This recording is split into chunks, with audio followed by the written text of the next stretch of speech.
Alright, hey there everyone, Landor here, and today we have a fun stream ahead of us. Today,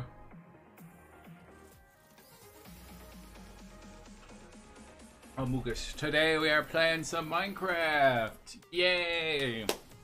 As we are preparing to get ready for Realm 3. That should be exciting. We should be getting close. Closity, close, close. Closity, close, close. Anyways, hello, Renner. GG's for being the first one here. Thank you for telling me Among Us. Thank you. I appreciate that. Amogus. Amogus right back at you. Mugus. So let's get into it. We're gonna play some Minecraft with viewers. And you know, I thought there was a bunch of video game stuff that we haven't watched yet, a bunch of trailers that I thought, and trailers and things that I thought we should check out, see what's up, see what's hype, see what's going on the other side of the fence and on our side of the fence, and maybe do a little comparison. Candy canes, lick 'em in a spear and kill your enemies. Stab, stab, stab, stab, stab, stab, stab, stab, stab, stab, stab, stab, stab, stab, stab. Well, thank you for the candy canes, Rainbow. Also, speaking of candy canes, you guys have about 3 days left to do the sponsor. What does that have to do with the candy canes? Well, I'll stab you if you don't do the sponsor, so get to it. This is not a threat. This is a promise. For legal reasons, that's a joke. For legal reasons, that is a joke. But it's only illegal if I get caught, so joke boys, joke boys. Apparently Rainbow wants me to play Minecraft.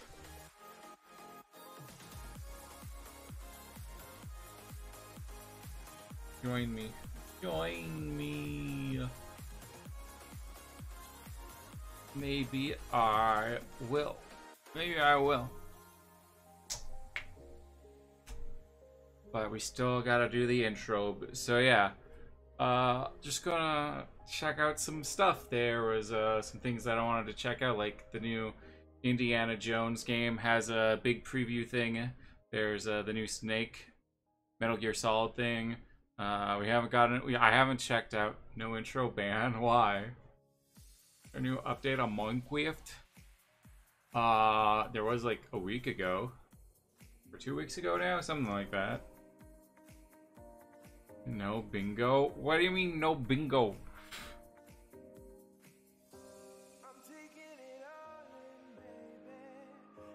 Okay. Kill. All you told me was bingo. All you said was I made bingo. What am I supposed to do with that? I don't know. You gave me no. You gave me no context or nothing. You didn't give me anything. You're just like, I made bingo. What am I supposed to do with that information?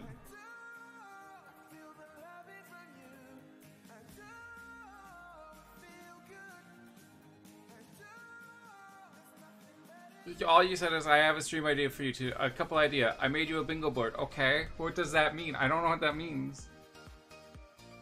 Ask me for the board and I give you board. You say, wow, this is really cool. Or you could just talk to me and told me what you wanted to do. He's now out, so come check it out. Oh yeah, definitely out. Now you can ask questions. I did?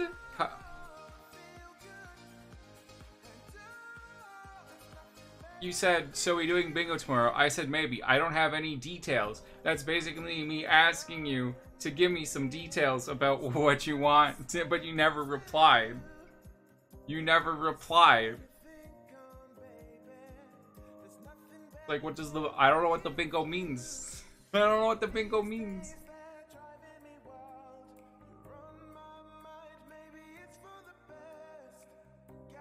Alright, Wizard. We'll watch the trailer for Splatoon 3 at the end. After the other videos, okay? How's that sound? Craft bingo board. Okay, like, I didn't know it was, like, is it something that I am doing? Is it something that we as a community are doing? Like, I just needed more context, and I was waiting for you to give me more details. Check out your game. You're bad. It's alright, Kel. But we could do it. We'll do it maybe on Friday or next Monday. There's more time in the future to do it for sure. So, do you have a game? And a game.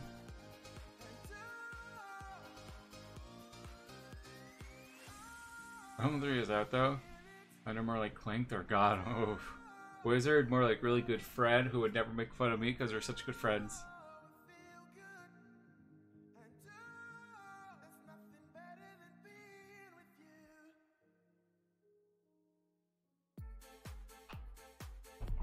Wishful thinking.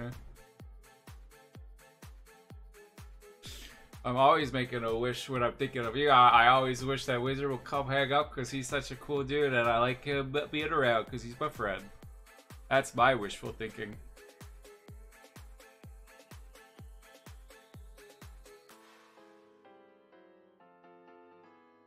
Yeah, just like DM me the bingo board or the details or whatever, and I'm sure we can hash it out another time. Kill. Most in denial statement known to man. No, the only time I was in denial was when I was in Egypt. I was in Denial River, bro. It was pretty pog.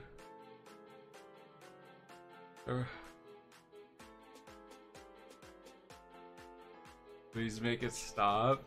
Do you want Splatoon 3 or do you want Splatoon 3 trailer, Wizard? Huh? Huh? Huh? Huh? Huh? That's what I thought. Splatoon 3.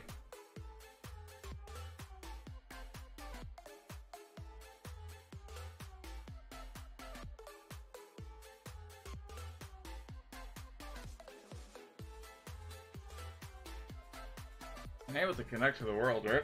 Splat 4, dun dun dun. Yo, Kill, just curious, have you gotten around? I know I'm being annoying, but I just making sure you don't forget just in case, but have you gotten around? I'm lagging.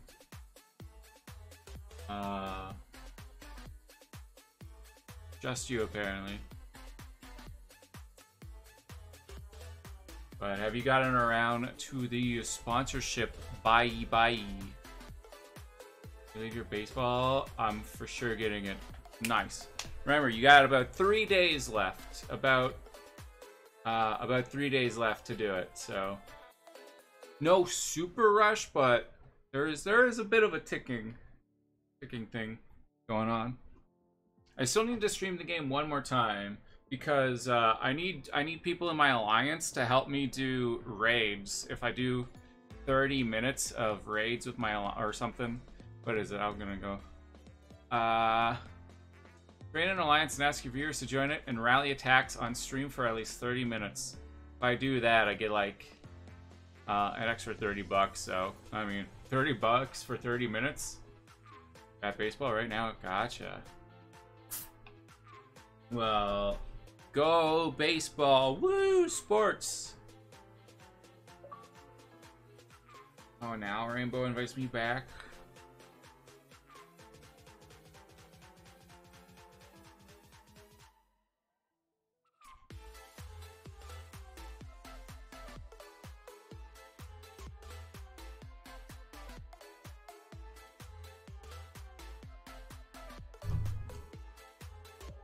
Oh god, the Skulk. Watching the Euros? I don't know what that is. That is.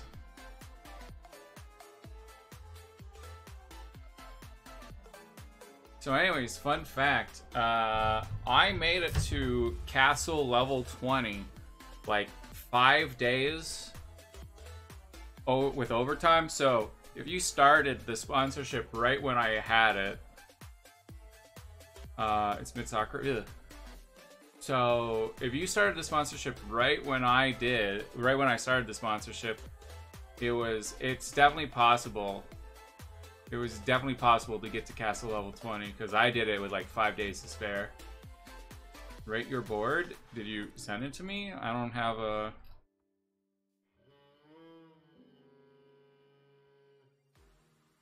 I don't have any. I don't got nothing.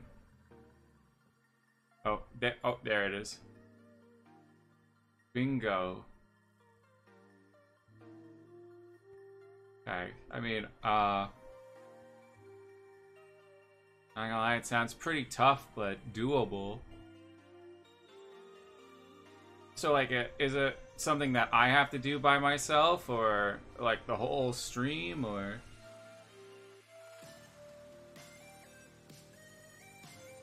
Not soccer, bro. It's football, bro. Bro. Oh, Britannia. Oh my god. So anyways, if you're watching from the YouTube Minecraft channel, welcome to join us at twitch.tv/clashingclasher. That way you can come play, hang game, play, hang stuff. I don't know what I'm saying anymore, but come over here and you can have a good fun time. And yeah, you get to make fun of me for being dumb. Isn't that great? Anyways, join the stream. And until then, enjoy the video.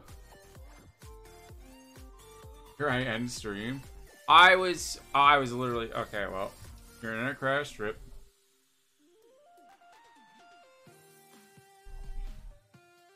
Well, then it sounds like something I should do on Friday, maybe, kill? Because I don't know how long it would take me. I don't know. So I have to get a bingo. But, so maybe I do it on Friday, and then when I get a bingo, I switch over to 10 out of 10 for the middle. Wizard would like it. I switch over to community review, maybe? Maybe around 3 hours? Oof.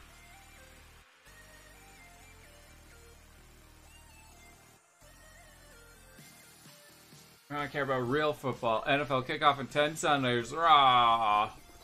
Rah! Please sing Rule Britannia. I don't know what that is. I'm not British.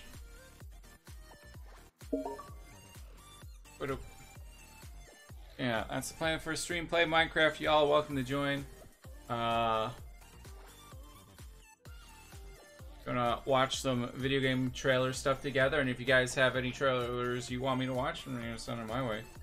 But I guess we should probably look at this stupid camel. Look at this stupid Goofy. Rainbow, you used to have a frog hat. I miss your frog hat. What is that cape? What do you mean? Just the coolest cape around. You're jealous of my... Yo, parrot.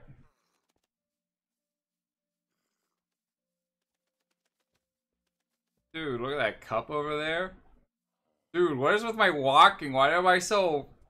I don't... This is... Why am I walking like this? Why am I walking like this?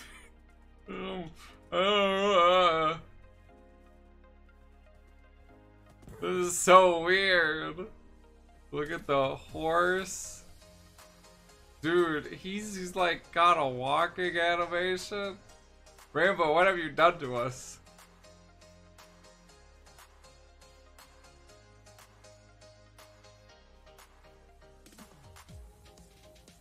The whole point of the texture pack? Oh boy. Sheesh. Running like a champ. I don't know what any of this means. Ow, don't stab. Ow, why are you stabbing me? Stay away. What the heck is with your stabbies, bro?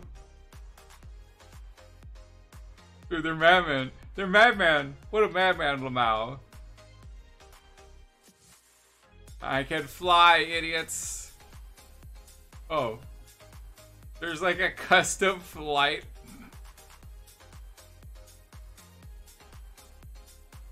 What the? Dude, I be moonwalking though. I do be moonwalking. Look at this. Bro, why is your bow anime?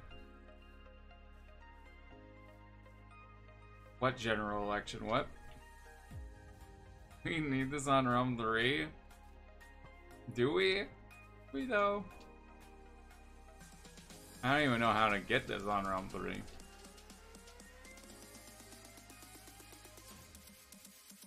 I really don't know how I feel about the walking animations. I don't know, man.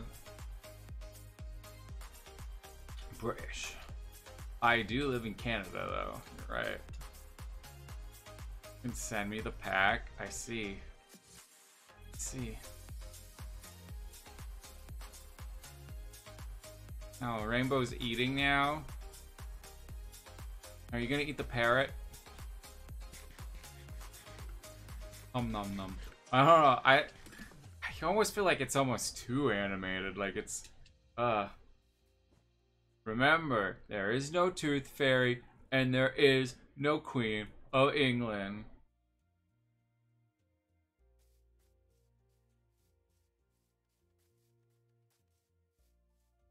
Yes, Rainbow? Dude, you got a horn? All you care about is the custom music? First person horn action. Good. We blowing in this one. Don't shoot. Dang it. Do you see that, Rainbow? He shot me. It's kind of rude. I ain't gonna lie.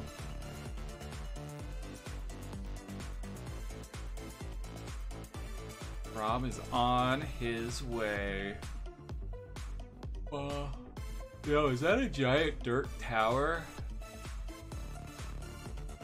Oh, is it time for the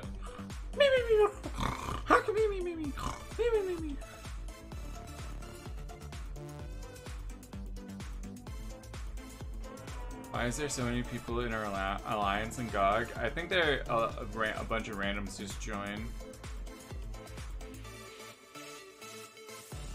Could you become British for a stream to represent all your viewers because you did for 4th of July? What? Oh, frog! Frog! Oh! Oh, the frog! The frog! Wizard likes dirt. Custom skins don't work.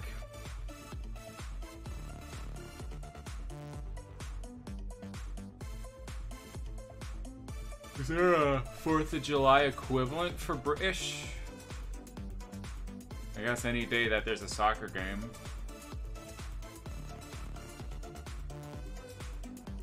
Oh, I thought this was a tower of dirt.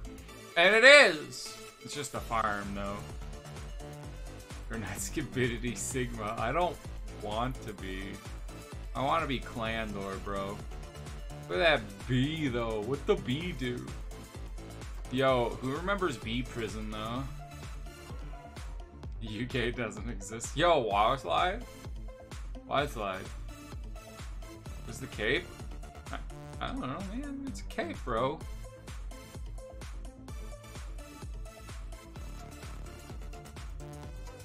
I don't know. Apparently, it's the TikTok cape. What do you want from me? Dude, I'm so wibbly wobbly, bro. Wibbly wobbly.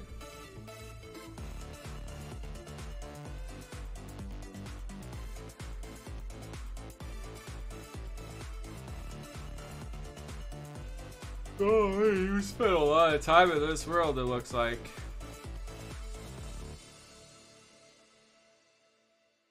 Wada?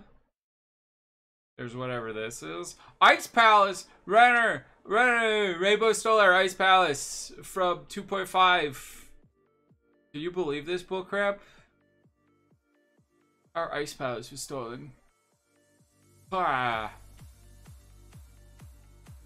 I'm suing. I've been watching a lot of Nintendo stuff, so I'm an expert at suing. 400? 400 what?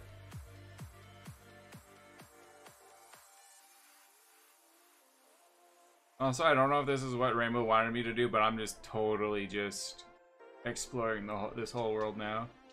Melon House, ain't no way. Is this Toy Cat's Let's Play world? What the? Oh my god, I'm suing. I am so suing, bro.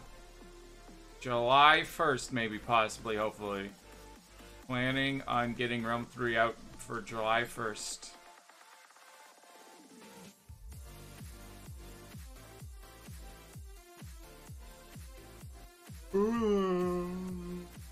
Flip is Toy Cat.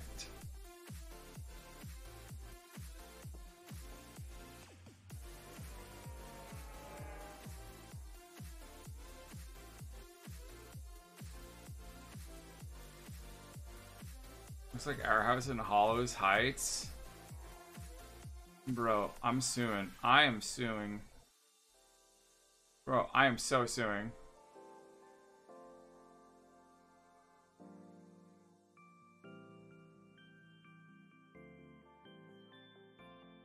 Look, what am I looking at?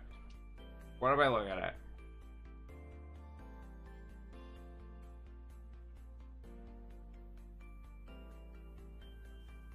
Okay, I'm standing here. Hello.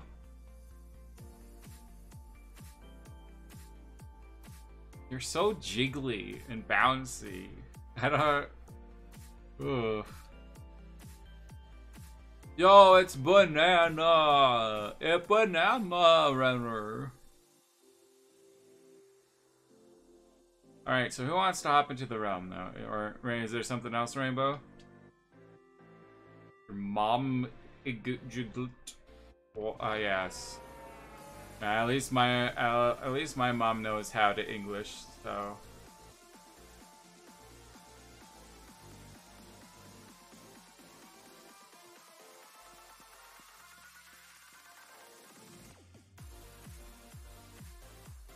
You need a banana house in Realm 3? Yes, Rainbow.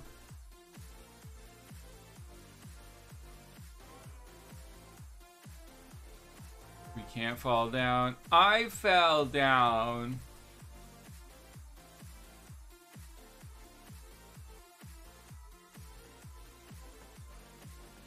No, we can't fall down. No. But then how do we get up again? How? How? We're so jiggly, but like, we can't even fall down, bro.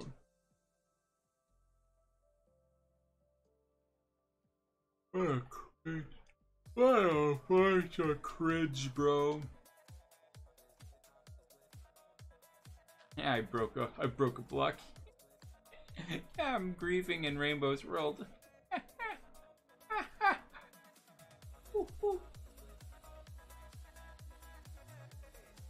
Are we swimming?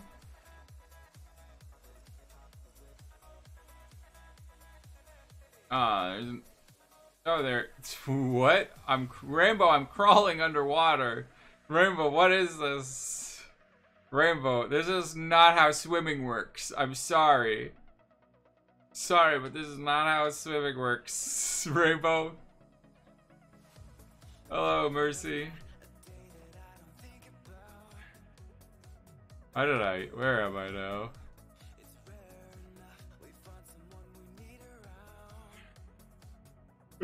See, nice. That sounds pog, bro. 5 blacksmiths and a dungeon. Dang. Why they gotta be blacksmith though, bro? Why can't they be like a greensmith, huh? Huh? How do I get out of here? Dude, look at that jiggly jumps, bro. Guys, Renner? Tutorial world? Bruh, what about the tutorial world? Oh, pigs. You lost it? Sad, bruh. So sad.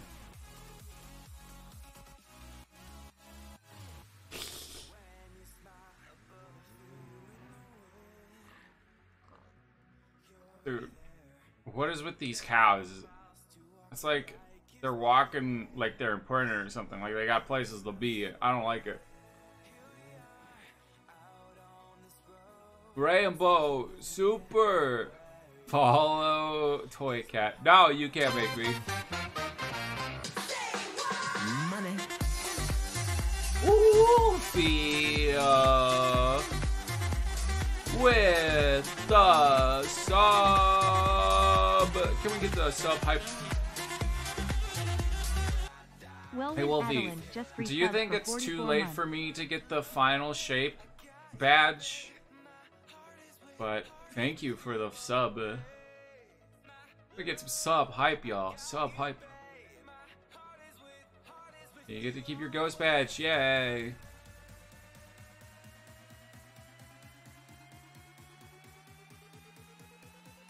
Dude, are we blowing this stuff up? Is that a cactus farm? Minecraft. Minecraft, bro. Minecraft. Yo, drowned village? Mine. Wait, mint rat. What is mint rat? Minecraft mint rat. Thank you for the sub. Can we get some sub hype? That is what I just said, but okay. What, right, but what? What, Rainbus? Mint rat.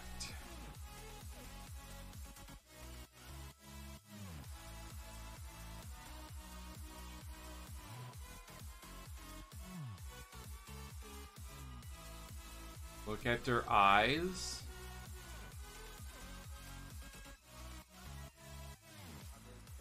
And no thoughts behind those eyes. Head empty, no thoughts.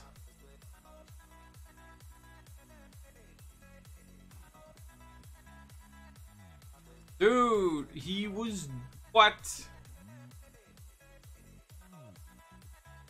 Patch day for Nightbot. Almost 4 years that I've been subbed to Clan Dork.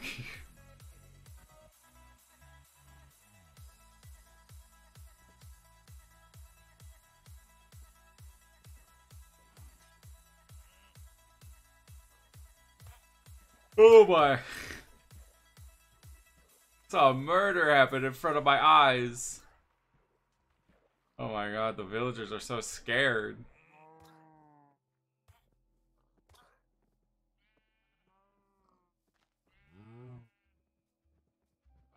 Murderer. Murderer. Murderer.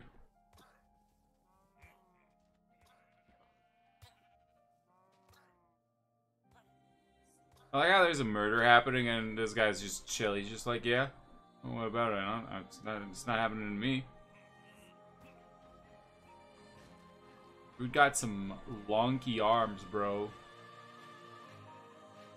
Some lanky arms, man. Look at him go.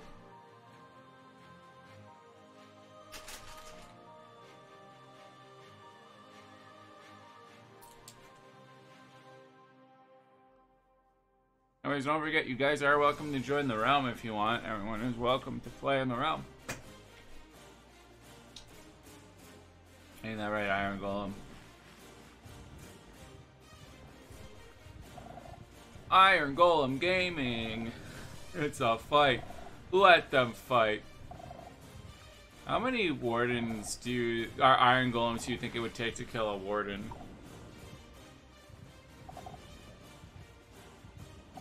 Or Rainbow will just kill it. Or she should Angie. Get real Angie.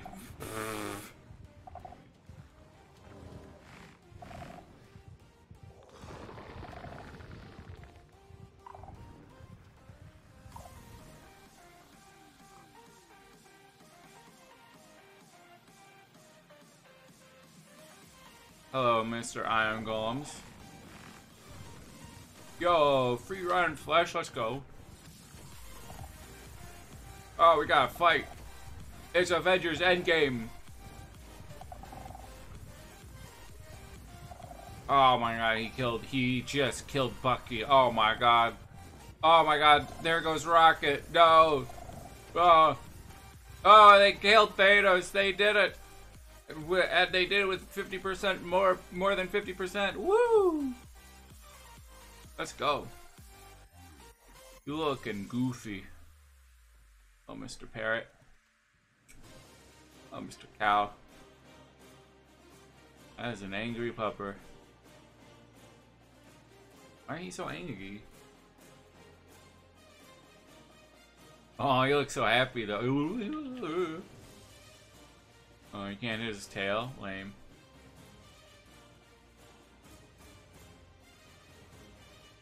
Aw, him happy. Happy.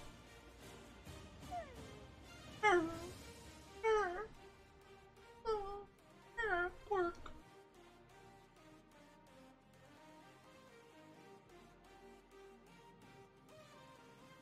Everyone seems too happy in this. I don't like it. Everyone needs to be sad and depressed. Bedrock or Java? It's the best version, so obviously Bedrock. Thank you for the follow. Welcome to the classy crew. New game plays from Legacy.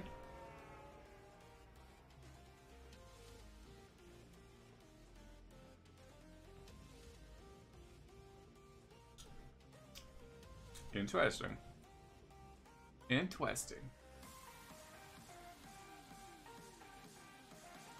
Oh, what's up, Barbecue? How are you doing? You are welcome to play with us if you'd like. Alright, Rainbow, anything else you want to show off before we go back to the realm, or what's happening? Thought that was going to give you the code. Well, there is no code. You add me as a friend, and then I invite you to the realm. It's all right there. All the information.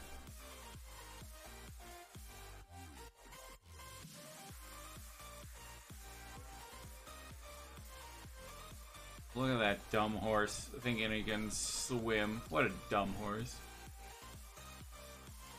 Pay for a server? My bad. I mean, I do pay for it every month. But everyone's welcome to join in for free. Well, you add me and then I'll add you back.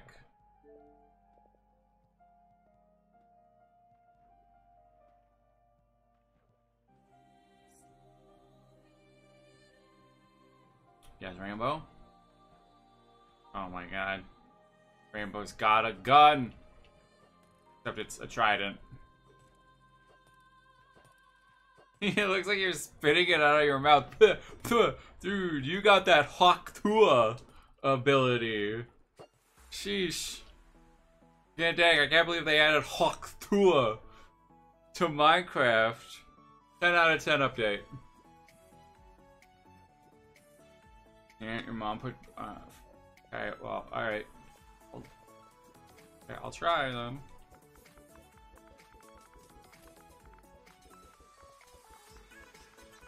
Five, 1.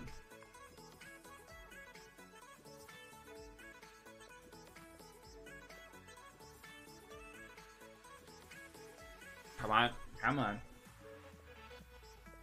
I'm hoping that's you. Wow, I mentioned Hawk Tua and Renner, or not, and Wizard didn't say anything.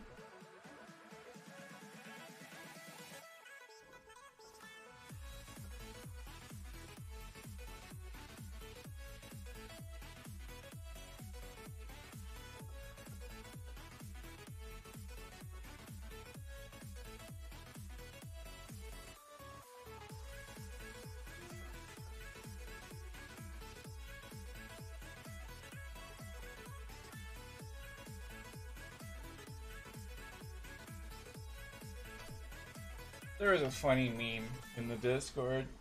You should. Everyone should join the Discord to go check it out. It's a pretty funny meme. Also, you know what's pretty funny? Toad Gaming. Toad Gaming alert. Ooh, it's Toad.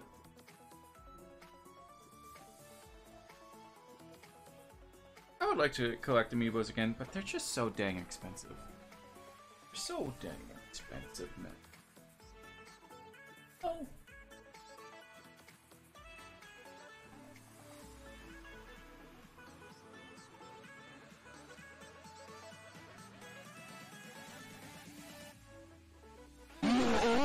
Okay, apparently they're not expensive. I'm sorry, they're not. Oh, sheesh, alright.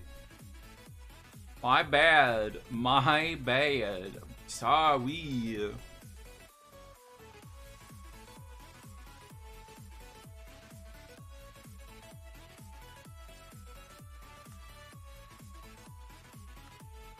Case.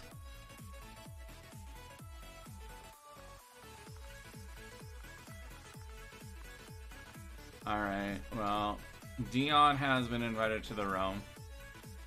Gosh, this feels normal and good again. Oh my god, I feel like I don't feel jiggly anymore. I don't feel jiggly anymore. It's great. Oh, 10 out of 10. Whew. Honestly, there's kind of something just kind of nice about this, not having to...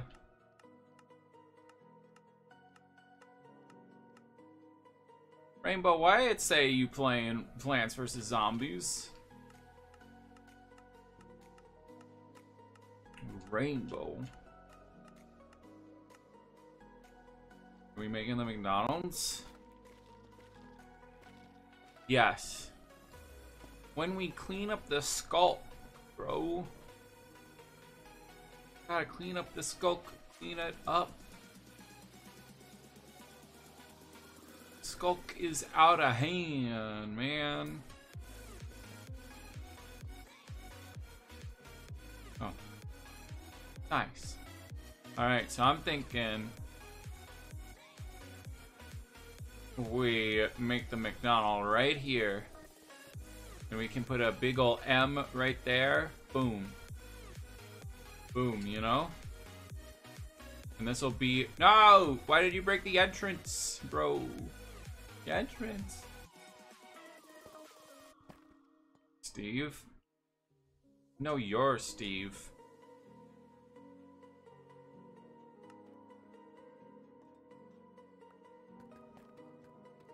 There we go.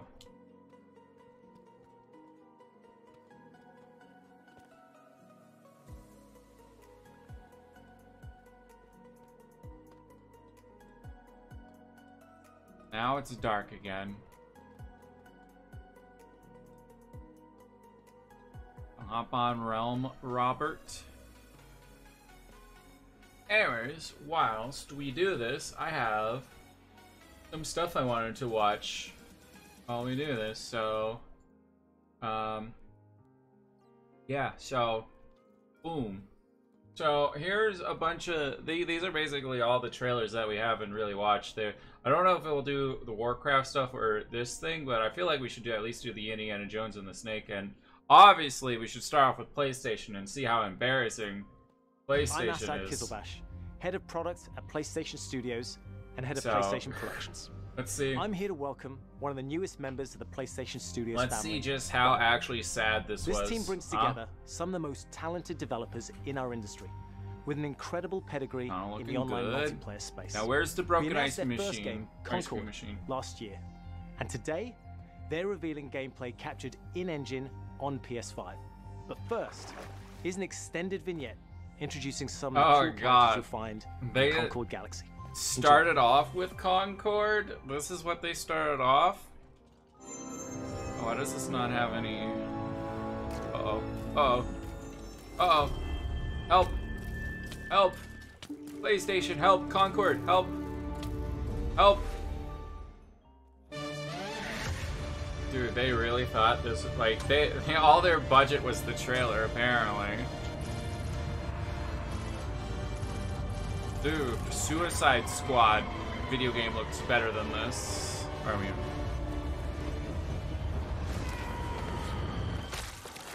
Oh, boy.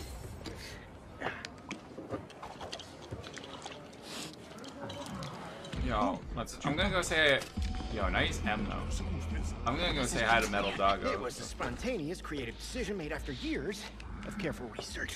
Being really old and almost dying a bunch doesn't count as research. Almost dying is the best way to learn how not to die. Besides, it worked, didn't it? How much longer for the upload? A few more minutes. Hey, start time. Oh, we lost Rob. I No. like it. Trust me. No. Do not trust him. Whoa. Where's this coming from? It's coming That's a from beef, you bro. back on the ship saying, trust me, we're professionals. We'll stick to the plan. What We can was do that? this. And then, that. That was not the plan. Technically, it was. I like how eight, they're but it wasn't just the same plan when we casually started. having If lunch we don't leave with this blue button, when they're wanted We will. criminals in a restaurant. I don't know. Doesn't that strike you guys as a little bit odd? I'll be waiting outside. Like they're not even trying to hide who they are. They're just like straight up, not like We'll be taking not this off wearing your hands. any hoods or like. This? Funny.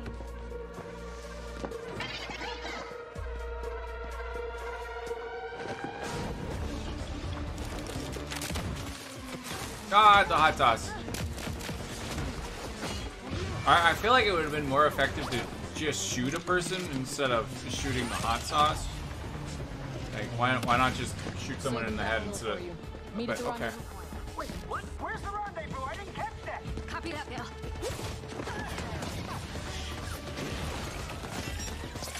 Shield out. Well played.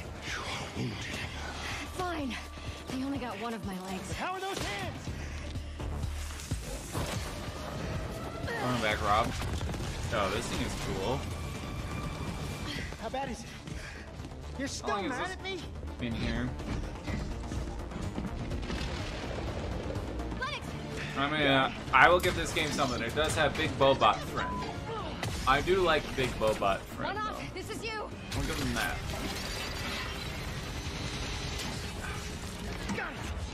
Dude, he has the suck. Developing a taste for destruction. And he also has the blow. He sucks and blows. Get in. Let me join up. Well, you've been invited, so you can join in. This would be a very dishonorable way for us all Is that to die. Springtown? Don't worry. Nobody's dying I thought this looked dishonorably. familiar. And also, we're Yo, bringing this mini back golf? with us. Hey, Mark. Is there a quick way What down are you from doing? here? Yes, it's death. Death is the quickest way Getting down. us to the rendezvous point. Also, this literally doesn't... I don't understand this part of the trailer either. Perhaps we should have let go also. One off. Do not dare. But we were supposed to stick together. If you Like, let how go, did I she believe know me, the I ship will would win. save them, there they are. but none of the other guys? Like, I don't get that. I am glad you avoided a dishonorable death. Almost dying is the best way to learn how not to die. Or something. I knew this was gonna work. This wasn't the plan. No, it just wasn't the one we started with. All right, another satisfied customer. Oh, Goods Tommy. delivered. I send everyone their cut. Yay. So do you, like, carry it around with you for Like, I don't emergency under... Like, plan how did she know... situations? Like, I don't get it. They don't explain how she knew that was gonna be there. I don't know, like... I don't get it. Like this. Bugs me. That part Our really next job bugs is me. somewhere with less We'll scaffolding. have no scaffolding. Zero scaffolding. I promise. We were apart for so long. I thought I'd never feel your fiery embrace again. You sound ridiculous. Dude, it's just hot sauce. Calm down. You can just buy hot sauce, bro. Bro doesn't know you can just buy hot sauce. Concord is a 5v5 first-person shooter set in the how about vibrant being nice? sci-fi universe of the Concord Galaxy. Tommy, I don't know. In Concord, from the moment you log on, Dude, you're this part of McDonald's the crew of the North Star, gonna a group look of guns so for nice. hire known in our galaxy as free gunners. God, Free gunners are those this lucky game enough looks to be so free to roam trash the stars. compared. They All the take budget high-stakes was in the jobs on worlds trailer. across Oh my wild god. space, where they face Like, other what a fiercely downgrade. competitive free gunner crews. Here's the very first look at the gameplay of Concord. Like Overwatch, which came out years ago, looks better than this game. But it's our world. How does a And we don't take it for 2016-year-old granted. game that's coming out on the PS5 look better? Like, I don't. How does it look so bad compared to Overwatch or Valorant or literally anything like this? Battle for Neighborville looks like this. It looks better than this.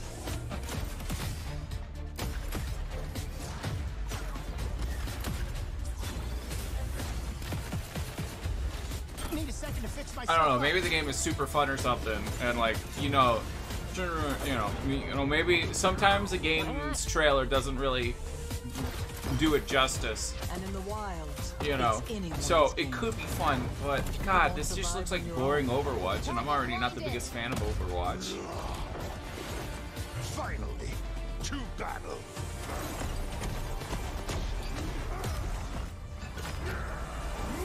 Endless rage. Yo, PlayStation gamers are eating crap. They have slop. Like, every day. the Overwatch cinematic are the best part about the game. God knows it isn't the development and game balancing. Okay, but Kuriko though. This crew will go anywhere. Take any job. 11 seasons I'll rush you and we still can't play the tank we want. Who wants to play tank? It's all about support, bro. We're the free gunner crew of the North Star. And together, we're going to I know graphics aren't everything, but this is on the PS5. I feel like this should be on the PS4. Like, how is this a PS5 game? I just don't get it. The crew is gathering. Would you like to join us for game night? With Concord, we lean on the strengths and background of our team to make a tight, well-balanced FPS that feels great to play. We focused a ton of our attention and our tech on building a strong gameplay foundation of tight core movement, precise visceral shooting, and expressive abilities. Again, just graphics-wise, whatever. Who knows? Maybe the game actually plays well. Interesting way that the asymmetry of the characters makes every fight, every matchup. Dude, this was fun. Leaning into the asymmetry of the characters. Oh, you want to just play Ramatra because it's cool. Boom, Hog, Zen, Bastion. Now get your silly butt onto Diva and don't question authority. And let players find their I just want to play Zenyatta because that are meant he's to have awesome. impact beyond direct combat. Deployable gear. Actually, throughout a full I game, want so to whether play it's multiple Zenyatta rounds because mode, I like playing with balls. Respawns across a match. There are healing pads, bullet blocking domes, explosive traps, lane blocking walls, all kinds of ways to support your team or disrupt your enemies. Coordinated teams can set up and plan ahead, and depending on where and when it happens, players can shift the battlefield to their advantage. You have some We've fireworks. got everything from maybe. mystics and medics to gunslingers and sparked robots. Every character brings their own unique personality, skills, and wide-ranging perspectives to the crew. Every week, when you log into Concord, you will be welcomed with a new cinematic vignette that will give you a chance to see our characters off the job. They will feature ongoing narrative arcs that grow the characters' stories and relationships. You mean I gotta wait a week Concord galaxy. just to learn more story? I don't know how I feel about this. We're excited to share that we'll be hosting kind a of an pre-launch interesting beta in concept, July, but like followed by Concord's global I don't launch know. on August 23rd. Like, it's cool that they're adding a story element to it, but I don't know, a week. Your house by any chance? You can wait. When did you draw? Oh, you can put your house wherever you want, as long as it's not on someone else's property. Look at this dumb spider do a spin.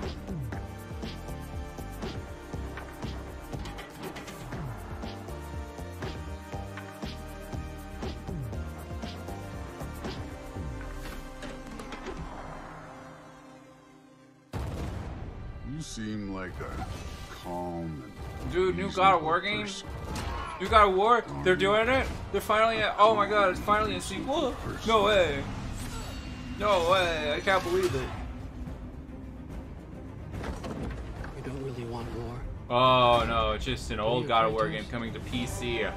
Ah, right, gotcha. Winter leads to Ragnarok. Oh, it's literally nothing new. It's just a PlayStation putting more games onto the PC. Ah, yes. You will die, Kratos of Sparta. It's just Siri described Overwatch poorly, the game. when it burns me. This is an AI describing Overwatch. That was AI describing Overwatch. Odin's got tricks up his sleeve we haven't dared to consider. Hey AI, can you make me an Overwatch game, except make it themed, or make it kind of like Guardians of the Galaxy? Thanks. Fate only binds you if you let it. Do what is necessary. Not because it is written. Bong, bong, bong, bong, bong. Oh. I guess I'll clean this up. Alright then. God of War Ragna rocks. Why does Ragna have rocks? Trampoline. Trampoline.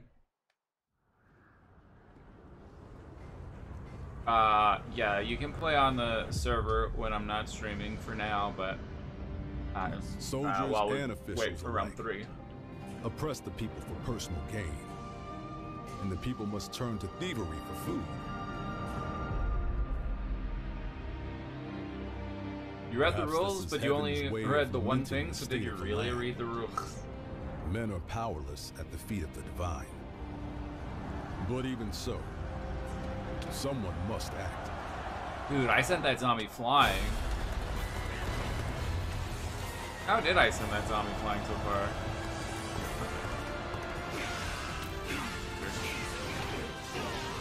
What is this Dynasty Warriors looking game?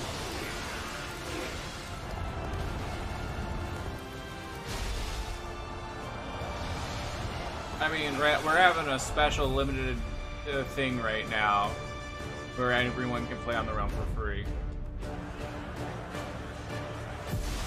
We're about to die, rip.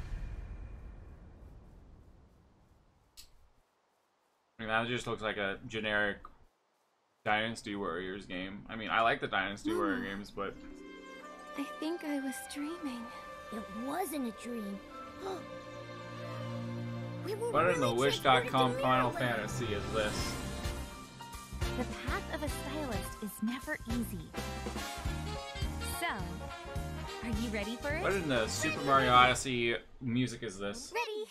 I do like the cat thing though. That thing's pretty cute. Ah, it goes! Ah! So what is this, a platformer? Or what is this game?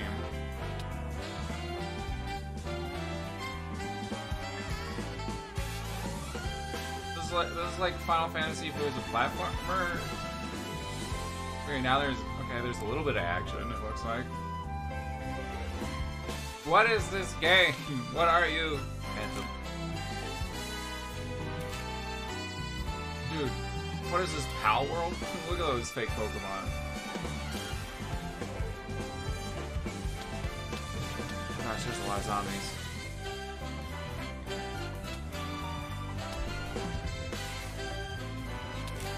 Oh, this game looks alright. Oh my god, the photo pic taking is kind of pissing me off. It's just like, calm down. Infinity Nikki. Is it you who pursues infinity? I don't know what this is. Or is infinity awaiting you? It's like an action platformer game? Stars. Question mark. Dirt question mark. Shields. I have seen the miracles you can so claim. Dude, Brenner has the power of dirt question marks. The towering shadows vanished into the mist. I pray for their grace, but all that came were inferior shades. Alright, I'm digging the world of this game so far. Brenner, help. Brenner, help. Brenner, help, please. I'm building you a tiny little platform in the water and then building a bridge somewhere empty so someone can get to your house. I don't know, maybe. Besides, they're going to make taxes on the server and you don't care. Alright, bro. Is this just another Souls-like? God, I'm getting so tired of Souls-likes, bro. It's like these are the only games people are making now.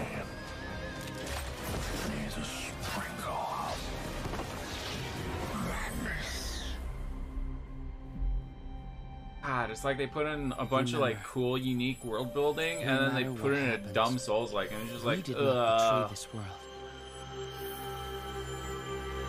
Give them a nice selection hall, though. Me. Ballad of Antara. I guess it looks alright for a Souls game. I don't know. I don't care about Souls games, so. Oh, hi, Metal Dog.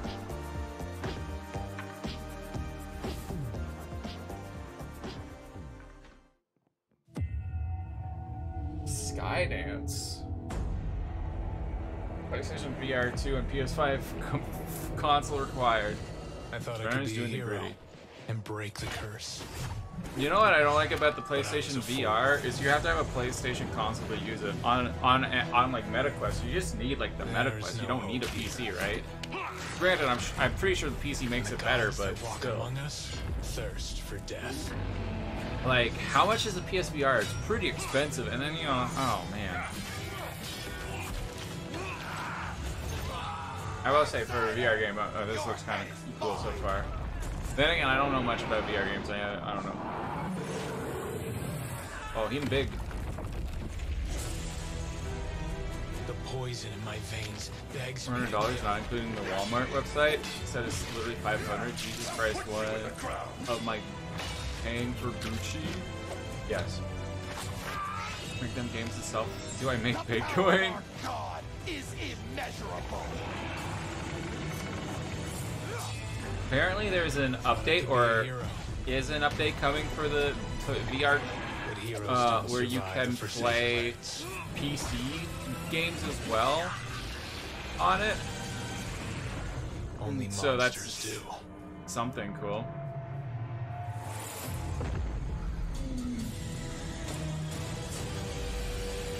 I mean, I don't really. I would like to get into VR someday, but I haven't yet. For a VR game, that looks alright. I don't know. Kind of looks good, interesting. I would try it out at least, but so far a VR game has been the thing I'm most excited for, and that's a little bit sad. That is the saddest thing so far. Oh, aliens. They're aliens. They're all the way at spawn. You have a lot of walking to do if I want to get to y'all. I mean, you can stay at spawn. We were just kind of messing around, but it's up to you what you want to do. Alien Rogue Incursion. I mean, an alien game in VR does sound pretty promising, but there wasn't. They showed off like 2 seconds though, and I'm pretty sure it's going to be on PC. Like, I don't know. It's a bit hard to get excited when there's not even a cutscene trailer. Play to introduce more exciting titles coming to PlayStation, starting with a highly anticipated PvP shooter, playable soon on PS5. Concord? Is that? Didn't you already show that off? Oh, this. They're showing off Marvel, and yet this is on everything.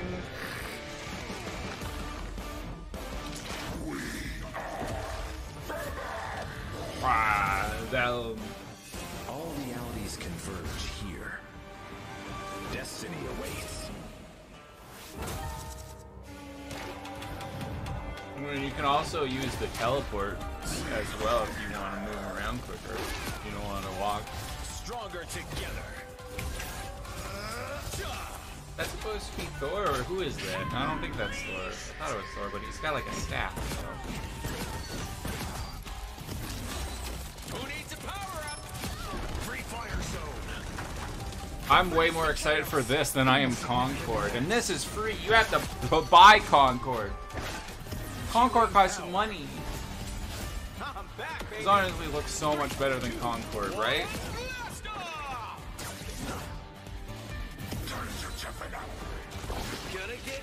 Oh, 1,000 blocks away.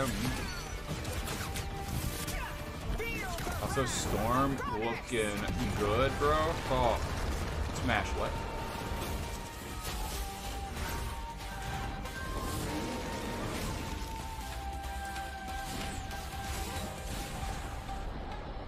It's gonna be harder and harder to keep Let's see how mankind has conquered space. Also, Galacticus is cute too, so. Take a shot for every engaging futuristic class-based shooter game that's been or is going to be revealed. Scarlet Spider! Right here, that didn't take that long, lol. I don't know, it looks better than Overwatch. What can I say?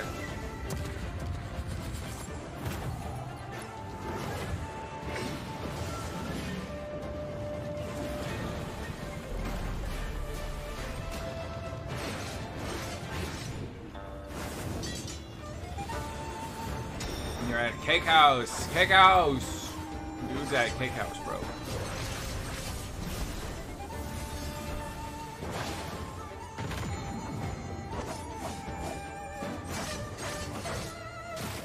So another dang Souls game. Oh my god. This one's just like Asian mythology or something, looks like. God, I am just so tired of Souls games, man. Where wins me? Like, even if it looks interesting, I don't even care. I'm just so tired of them. That's been like 50% of this showcase is Souls games, bro. Hello, friends and fans. I am super excited to welcome all my pals back to the annual Blackwood Winter Getaway.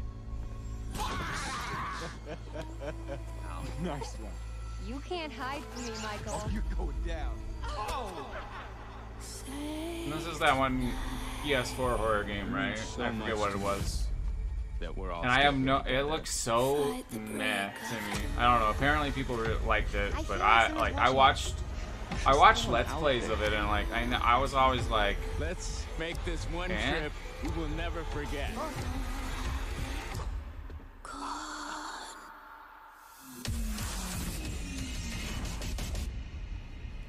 Mike, Emily.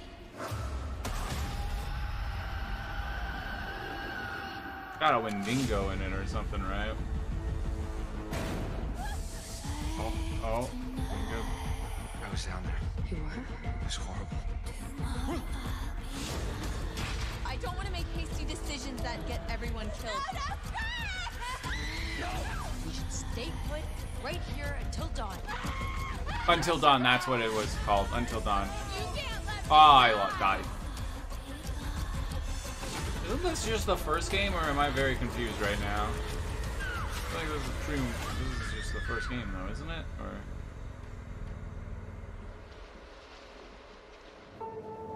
Or Until Dawn. Going to PS5 and PS. Oh, they're just doing a remaster of Until Dawn. Oh, that's it. I thought it was. Well, I heard that Until Dawn was coming to PS5. I thought it was a sequel. Gosh dang, it's literally just a remaster on PS5. Oh my god. Like half the PlayStation 5 library is just remasters, I swear. Grinding Gear Games was Gears of War? Ogum was once a peaceful land. God dang it. But each day descends further into madness. Famine, plague, besiege us. The very earth. Alright, last try. I'm gonna go for my record now. The Count's men, once our protectors, have turned on us. Dude, this looks like Shrek now. Or a swamp. They come for me. What is Hellblade 2 Wish.com? Oh, is this Path of Exile?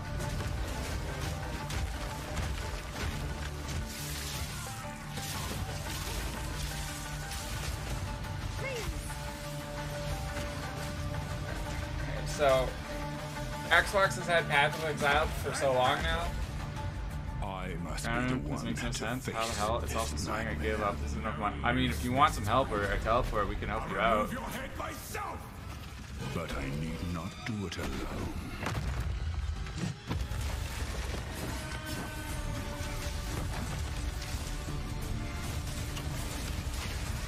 Oh, dang it. I did pretty good though, I think. Crossplay, that's a feature? Apparently that's a feature that you need to.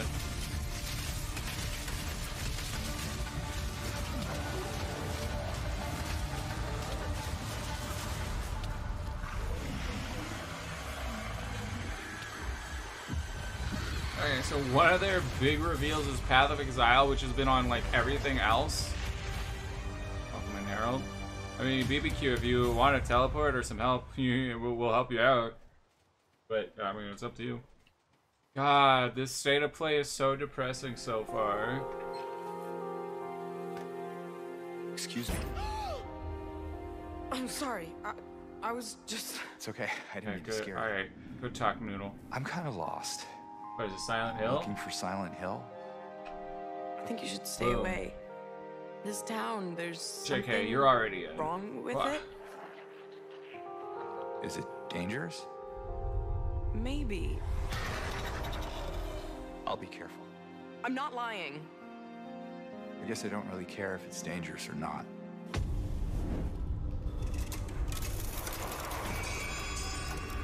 I'm going. All woman lie, okay. She preached. She said, "Thought." You shouldn't be here.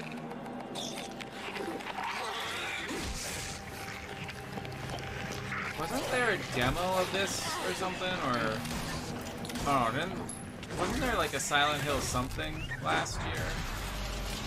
I feel like. Oh, she's I'm getting Rambolied up in it. I'm I'll so be handsome. good, I promise. Tell him. What did you just I'll say be before good, that? Please. Oh, that's terrible. Bruh, there's so many mobs out here.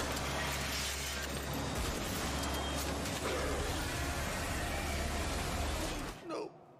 Please. Silent Hill 2. I don't know. Looks alright for a horror game.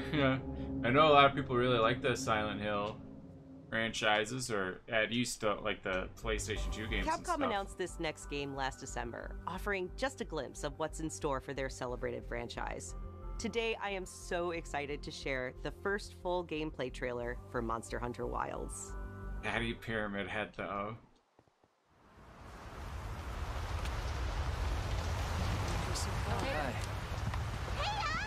Kim Zombie, As or soon Kim as we Skeleton. find a good spot, we can get things set up and ready to go. And then we can get started. This is gonna be great. You bet. What is this, Monster Hunter? I hope we find them soon. Bruh, I can't hit nothing right now.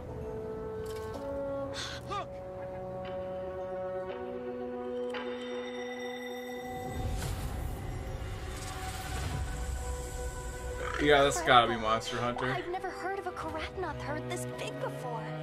One of them's got big spikes on its back. Toad Gaming up there?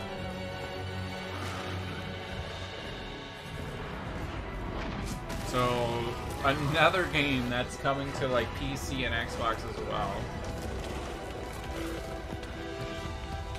Now to lead it away from Dude, I think they've had like 2 exclusives so far. The sandstorm. No, that's not exactly true, but still, there's been a lot of non-exclusives. Toad in the Toad House. It's Toad in the Toad House. Now commencing From, the hunt by order. I'm not a Monster Hunter guy. I've never played the games. I just went there for Toad in the Toad House. But from what I've heard, the Monster Hunter fans are really excited for this one, so that's cool for them. I wanted to try Monster Hunter, I just never got around to it.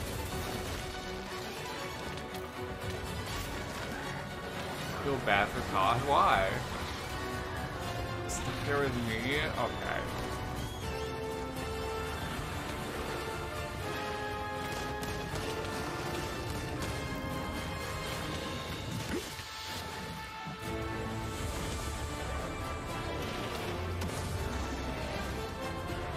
He's not stuck here. He can leave in anytime he wants. He chooses to be here. Yo, what are those things? What are those goofy odd dogs, dude? I've selected you as a lead hunter for this Those goofy odd expedition. dogs. Thank you, sir. Is that a lightning bolt rhino?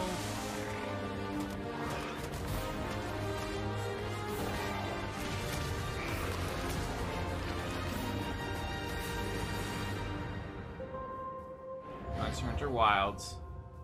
Oh, we lost Metal Dog. Guys, we gotta get more people in. Come on. Why is there only 3 people in the room? Even still, 4 people. Where's everyone at? Yo, the kitty though? The kitty?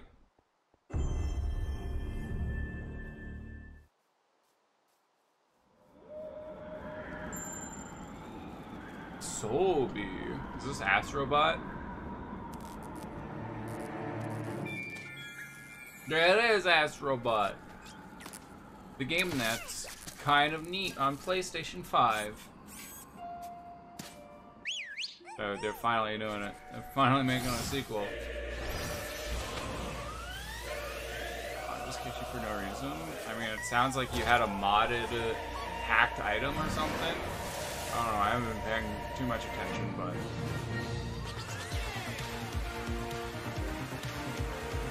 Wow, look at these PS4 odd graphics. I don't know, it looks bright, colorful, and fun. I like that. Oh, you gave it to the mods? Okay. What did you say your name was?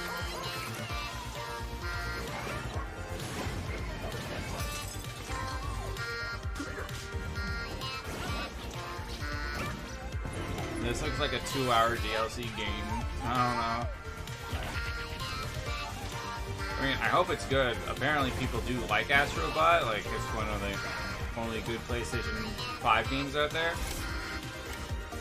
But I don't know, man.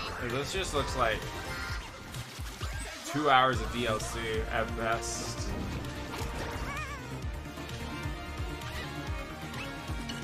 But maybe I'm wrong. Yo, is that Parappa the Rappa?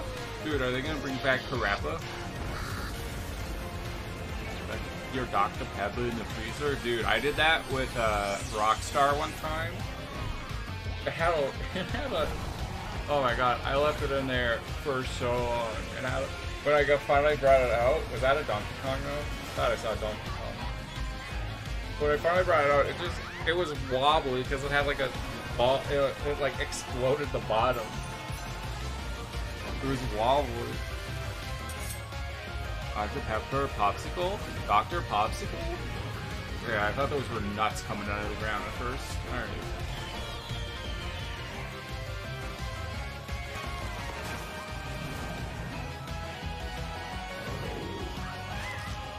I don't know, I like all the PlayStation 5 homages in this, and it looks like a fun little platformy, gimmicky fighting a PlayStation console or something. It looks like a cute little time, but that's about it. It looks like a cute little time. It doesn't look like anything bigger than that. I don't know, maybe I'm wrong. Also, where's all like the cool mascots, like Ratchet and Clank and be sure to visit PlayStation Sly Blog Cooper, for more on the games you just like saw, as well as PlayStation PlayStation.com mascots for I the care latest on about, Days of Medieval. Play. This global celebration runs through June 12th, with deals on PlayStation Store, great new content coming to PlayStation Plus, and much more. Oh my god, it's over? That's it? That was it? They ended on the best thing they showed was Astro. Yes. Dude, like 50% of this was just like remasters or Dark Souls. Oh my god, what the... Thank God we had Xbox and Nintendo. Holy crap, Xbox and Nintendo were so good. So good. Like, Xbox was like a 9.5 and Nintendo's was like an 8.5 to a 9. Oh. Sheesh, that was embarrassing. Like, there was some alright stuff, but that was like about it. Just alright stuff. Alright, now I'm excited Ratings for the games in this Indiana. podcast are pending. Welcome back to the official Xbox Dude, podcast, it was the so only mid, podcast coming to you from inside Xbox. And all this week, we've been diving deep into the games you've seen at the Xbox Game Showcase. And now this one from earlier in the week, don't Not worry, even mid be sure to bad. check them I out don't know. at I was youtube.com/Xbox, the middest Spotify, mid, or I wherever would you download say. your podcast. Super mid. And this week, we are wrapping up Worse in than a Summer Game massive Fest, way. that's for Joining us sure. today are Jörg Gustafsson So far, and John it was James, like joining us remotely from Machine Games in that, Sweden, beautiful Sweden. then Talk to Summer us Games about that Fest, new trailer, then Indiana Ubisoft, Jones, and the then Great Nintendo, Circle. then Gentlemen, Xbox how are you Game doing Show. today? Yeah, pretty good. Nice to be It's here. good, thank you. I mean, I imagine you all are Clearly feeling it's great not. coming off the showcase. Everyone's excited to Especially see when more about anime is Indiana hype. Jones and the Great Circle. So we're going to get into all of that, the inspiration for the game, the plot, the gameplay, all of it in just a little bit. But we're going to start off by telling us a little bit about who you are, what you do on the team. John, let's start with you. Mr. Yeah, my name is John Jennings. I'm production director at Machine Games. And my name is Dude, I love Machine Games. They make great games. They made fantastic Wolfenstein Nice games, to meet man. you all. Yeah, well, we're so excited to have you all here again to talk about the game. I want to start, we're going to get into everything in just a second, but let's start with talking about the new trailer for the game that premiered at the showcase. One, tell us a little bit about what went into it and how you're feeling post-showcase. I feel, obviously it's exciting times. I feel good about it. And, it's hard to focus on anything else. This is where har came from. I love it. When we get to share our work, it's very exciting for us. The best part for me is to see the engagement from the team, sharing reactions, comments, and articles. All of these things. It just makes us all more motivated just to deliver a great game. Mid with all the mid anime games, but definitely way better. Okay, it wasn't mid at all because it had a lot of great stuff. It had Prime, it had Zelda, it had some. We put so much. What are you talking about? Energy into the things we share. Getting to actually share it with the world is always great. You just get a big buzz. Lift in the team's energy. And a hype anime game. Like you said, I imagine like working on a game for years and finally getting that feedback from the fans and the excitement, all the passion that you poured into it. I actually want to dive into passion real quick because on your website, on Machine Games website, it says that you only make games that you're passionate about, which is something that as a player, you want your creators to feel. And so what was it about Indiana Jones where you were like, let's go after it. This makes us passionate. Like we are excited to like tackle such an iconic franchise. I think it goes for pretty much everything we do. Obviously, it's very important for us to have or to work with games that at the Mario build-up, very passionate about, and because we, it's this type of industry we're in when Zelda and Metroid, where we focus so much on the creative aspects of things. So we really want to make sure that whatever we do, it's something that the team can really Dragon Quest 1 and 2 HD, Dragon Quest 3 make sure that the team feel classic very motivated and games being remade. So I think all of that is super important to make sure that we have the right projects lined up for the future. And Indiana Jones is a fantastic brand and such a classic adventure game. So it's just an honor to be able to work on it. Yeah. Yeah. Who wouldn't want to work on an Indiana Jones game? Right. Exactly. I mean, like everyone is like excited about it, but because it has this like rich history and pop culture and everything. Literally so, let's just jump into it. The let's talk about the trailer. Can you give us a little bit of an overview of the overall storyline in Indiana Jones and the Great Circle? Literally, like, what's the central conflict for or quest that players will embark on? Art done by Akira Toriyama. Ancient relic is stolen from the college where Indiana Jones works. Goat. He's determined to track down the thief, and Indy stumbles into this ancient conspiracy involving the theory of the Great Circle, as we call it. This is a Great Circle is a strange alignment of ancient sites around the globe, and a set of mysterious artifacts connected to it. But Indy isn't the only one in search for answers. The enemy are scoring the world for these artifacts, believing that they hold some kind of power. And to stop them, there's only one thing he can do, and that is to find the artifacts first. And that's a very high level setup of the story for the game. I want to dive a little bit deeper into that. Now, there's so many different ways, as you mentioned, that you could go with Indiana Jones. What was it about the Great Circle narrative that drew you to like wanting to explore that kind of theme a little bit more? It actually started with an idea from Todd Howard. He had been thinking for years about creating a story around the concept of the Great Circle. So when we got this opportunity to work on Indiana Jones game, it felt like the perfect match. And like I said, it's this mysterious anchored in history, and it's also spans. Can't forget the world, that they're finally bringing back Mario and Luigi games. Like it's been so long. I never thought the course was already in a way set for us.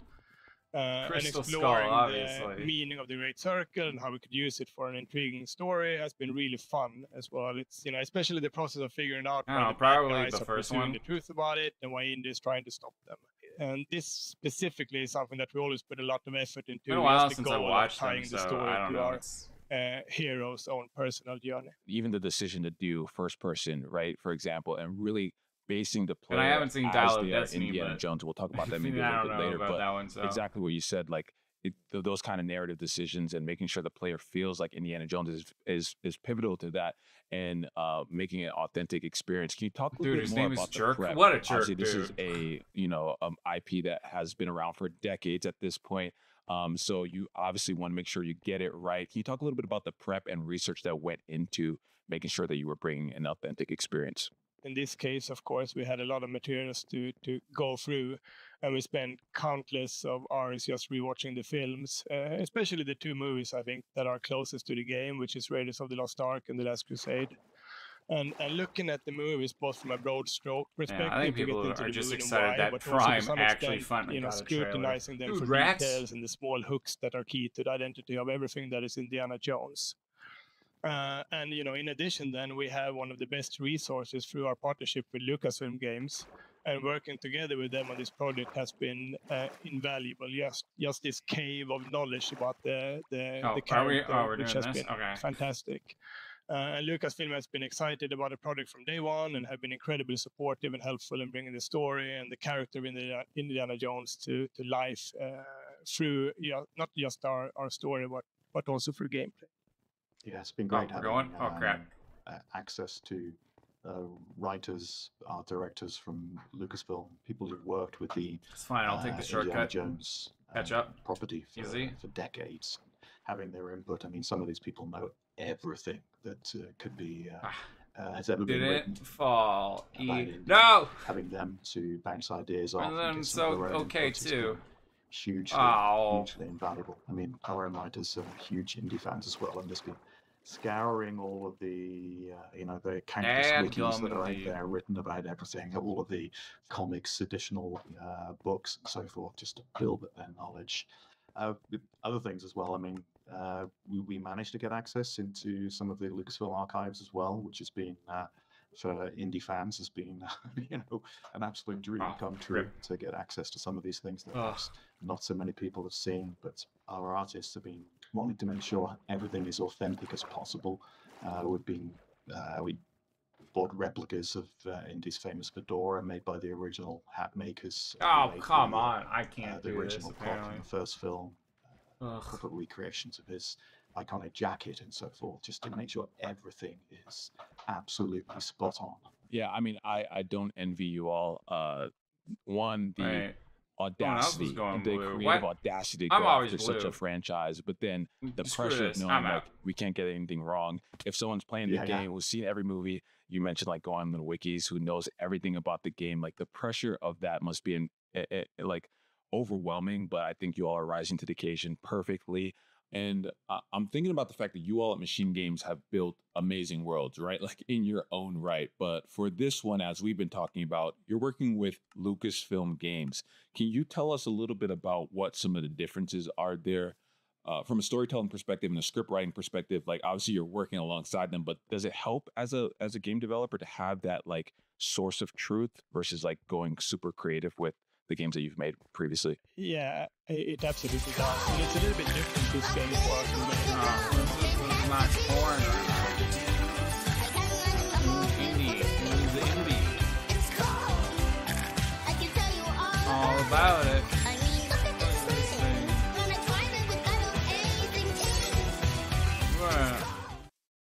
I'm gonna see if I can remember my way to Springtown from here.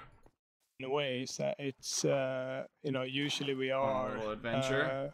We're used to have this, it's Minecraft Monday, not Friday. Weapons, gun blazing shooters, and this is a little bit different. It's we are making a proper adventure game here, and it's also a game that is a little bit more directed towards a wider audience. Bit of a new thing for us. Yeah, I imagine.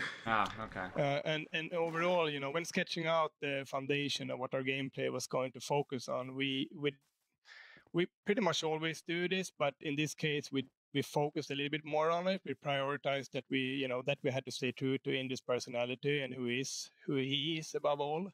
He is a normal human being. He's not this caped superhero, or he's not a superhero hero, as we like to say. He is flawed. He makes mistakes. He stumbles. There is weight to his movement, and we have this gritty, pulpy edge to the action. But at the same time, he's also rather athletic. He's an excellent fighter, and he also have an enormous amount of luck as well. Dude out here whipping people. He's the best archaeologist in the world. So focusing on all of these things. Good thing Indiana Jones wasn't based in a certain era of time. This classic matinee action adventures that the movies were celebrating. Something I think Indy himself also personifies in a way. 100%. And I think if we look back, you mentioned it's your first team game, and Wolfenstein, obviously, the history game you wanted, like guns blazing, it's a little the bit one of a different feel. I imagine definitely having a little wanted, bit, Tommy. as you've been saying, a little bit more of a narrower for focus. Don't lie allows to you me to really or dive yourself. in a little bit deeper into the story. Now really get back focus to work, on Blood. almost Get back to building work. a game a little bit. I don't want to say more creatively, but just differently, such that the players are still having a great experience. I want to talk a little bit about the antagonists that we've seen, a little bit at the developer direct, and a little bit more in this trailer. Tell us a little bit about the foes and the main baddie in this, a game like this, but no game. other. Yeah, we saw quite a lot of Emmerich Voss in the developer direct trailer. We see a little bit of him in this one, but the character we har. Victor Gans. I love that line. I absolutely love it. Go ahead, Renner. I changed my mind. This trailer is the best Indiana Jones movie. This game is going to be the best indie movie. Looking for the relics. Gans is a bit different to Voss. He's not part of the Special Antiquities Division. He's quite the opposite. I think it's this way. I'm not sure, but I think so. Strange obsession. We'll find out soon. Ancient relics. They're almost uneasy allies in some ways. So Voss is kind of a sharp-eyed, very intelligent, manipulative character. Gans, on the other hand, he's a bit more of a strong man. He's absolutely devoted to the cause. Just get a game based on the guy who said it. For the cause. I mean, as we saw in the trailer, he's got an extreme fear of heights, but he put that aside because it's needed for the mission. He's drunk the Kool-Aid, and this Kool-Aid's delicious. I get it. Something which Voss takes advantage of a little bit throughout the game. He uses it to manipulate Gans a little bit to do what he wants, turning him into the perfect sort of ultra henchman to pit against his main rival of Indy. There's a lot of fun moments between Gans and Voss in the game. Dude, did I nail it or did I nail it? It's two good villains to play off against Indy. All right, so Indiana Jones movies have always been about globe-trotting adventures going across the world. We saw battleships up in the Himalayas and some moments of other areas in the trailer. Are you able to tell us a little bit about the locations that we'll visit in the Great Circle? Yeah, as you said, it really is a... when you're asking for? Never. For India. It's an important part. All the movies have that, right? They're not set in sort of one location. So, as you saw in the trailer, we do spend some time. You made a spelling error. Himalayas. We'll get to see. Don't worry, Tommy. I'm used to your jokes not being funny. Indy, so, as you'd have seen in some of the earlier trailers, and also a little bit in this one, we get to walk around the corridors of Marshall College, which is like a dream come true for Indy fans. We spent time in the Vatican, which is a cool new location. Nailed it. Knew exactly where this was. Nailed it. Indie lore before. We spent time over in the Egypt and the pyramids, which is a must-have for an Indiana Jones game, right? We also get down into the jungles in Thailand, particularly in Sukhothai. And the concept art looks so sick. Man, if the game was like even close to the concept art, well, that's what I'm saying. I'm going to be asking a ton of questions, just try and pull as much information out of you all as possible. So forgive me, but the fans are going to want to know. The players are going to want to know for sure. But to your point on the different locations, I feel like from a game creator perspective, that just allows you to Friday, try new gameplay mechanics in this place versus the next place. The locations I feel like are so important to like diversifying the experience for the player. So I'm excited to hear about that. I want to take a little bit of a detour back to the characters and talk a little bit about the villains a little bit earlier. And in the spirit of me trying to pull as much information out of you as possible, can you tell us a little bit about the characters that are in this trailer that we may have seen in Indiana Jones before, potentially any others? Another reason not to have a girlfriend, girlfriend. Most of the characters we meet in the game are new faces. I think we have one familiar face there in the trailer as well that you probably recognized, and also because we start our story in Marshall College, it made sense to have Marcus Brody there to sort of ground it in the familiarity of Indy's home base. We also have a couple of other classic characters doing some smaller cameos, but you'll have to wait and see for yourself regarding those. Okay. I'm going to get used to that answer, I feel like, throughout this interview. But honestly, we don't want to spoil anything for anybody. We want to make sure everyone can experience it. And of course, like any game, having new characters is great, and existing characters is great for folks who have seen the movies, but also for folks jumping in, they can feel like they're part of discovering new parts of the Indiana Jones universe as well. Minecraft. They're not going to join in and play Minecraft. I touched on it a little bit earlier, but this game is largely in first person, though there are some parts where you're pulled out into third-person view. Can you tell us a little bit about some of the gameplay experiences that players are going to take part of when they play Indiana Jones in the Great Circle? Yeah, sure. And I think I can go back to what we talked a little bit about previously when it comes to Indiana Jones not being this guns blazing action hero. It's something that we have been focused on a lot when it comes to gameplay. He solves problems with his mind first and really relies on smarts and not this excessive combat that we have seen or done before with the Wolfenstein games. So, when you are playing the game, choosing the more authentic, stealthy indie route or just, some classic old fist fighting will be a benefit to the player and more times than not also make for a very fun and challenging experience. But in my mind, and what we're asking the player to do in our game is really to step into the shoes of the world's most famous archaeologist. And we strongly believe that the first-person perspective is what makes this experience the most immersive. It allows the player to focus on the adventure, to feel like they are interacting with the world around them. And also, fun fact, games everyone knows about the scene in Indiana Jones machine games. It where like a there's a guy, he has a sword and he's like, and the feature that or whatever, something like that. And then Indy just shoots him. That was supposed to be like a big action scene, but it is Harrison Ford was feeling really sick to this game. So he's just like, can I just shoot him or something? Like you mentioned as well, Malik, we do bring in this mix of first and third person gameplay. Who knew being sick could lead to greatness? We wanted to have the mix of both. Players could literally have in this point of view with first person alignment to really be transported into the story.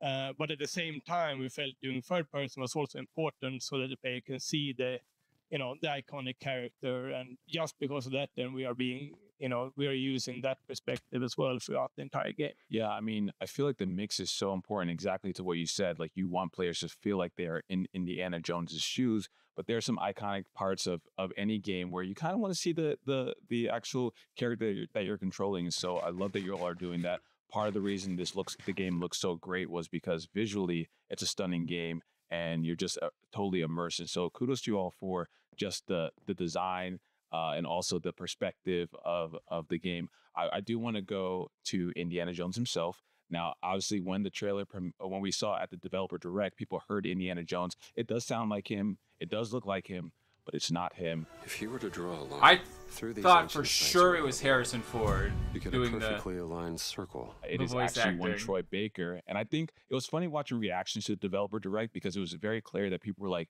"That voice sounds familiar. It sounds like Harrison Ford, but it's not." And I think quickly people found out it was Troy Baker, which is exciting. What was it like working with someone who has literally, I almost feel like, become like an icon in voice acting and acting in games? What was it like working with him? Yeah, it's been great working with Troy. We spent a lot of time with him. Well, Bob, 2002 9Q, if you want to join and play with us, you're welcome to. Just let me know. An unexpected choice at first, but from the moment we watched his audition tape, we were just totally sold.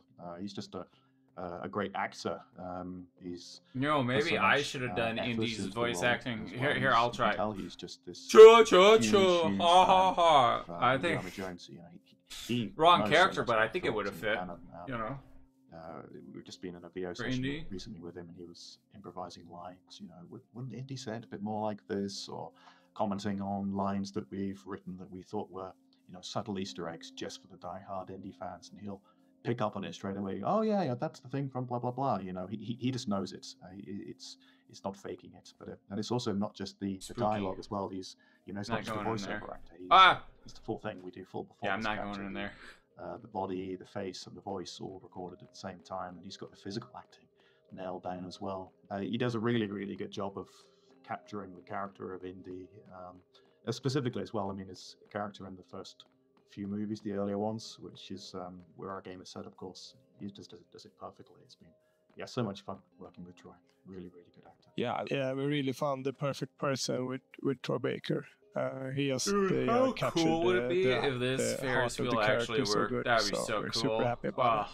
Yeah, I mean, I love the point Rainbow, that you mentioned on it being a full magic or performance something and capture, make this thing because actually I think work in some of the like a games that Ferris we've wheel. seen, and of course he's used to that from games like Last of Us and all of these other games, but like that is such an important part of like making sure that the players immersed into the story. Like 2.5 seconds. I love the idea of Troy Baker, who was again like a legend in the gaming space as an actor. Having to audition for it, but it sounds like you all went with the perfect player or perfect voice actor here, and so really excited to hear about that.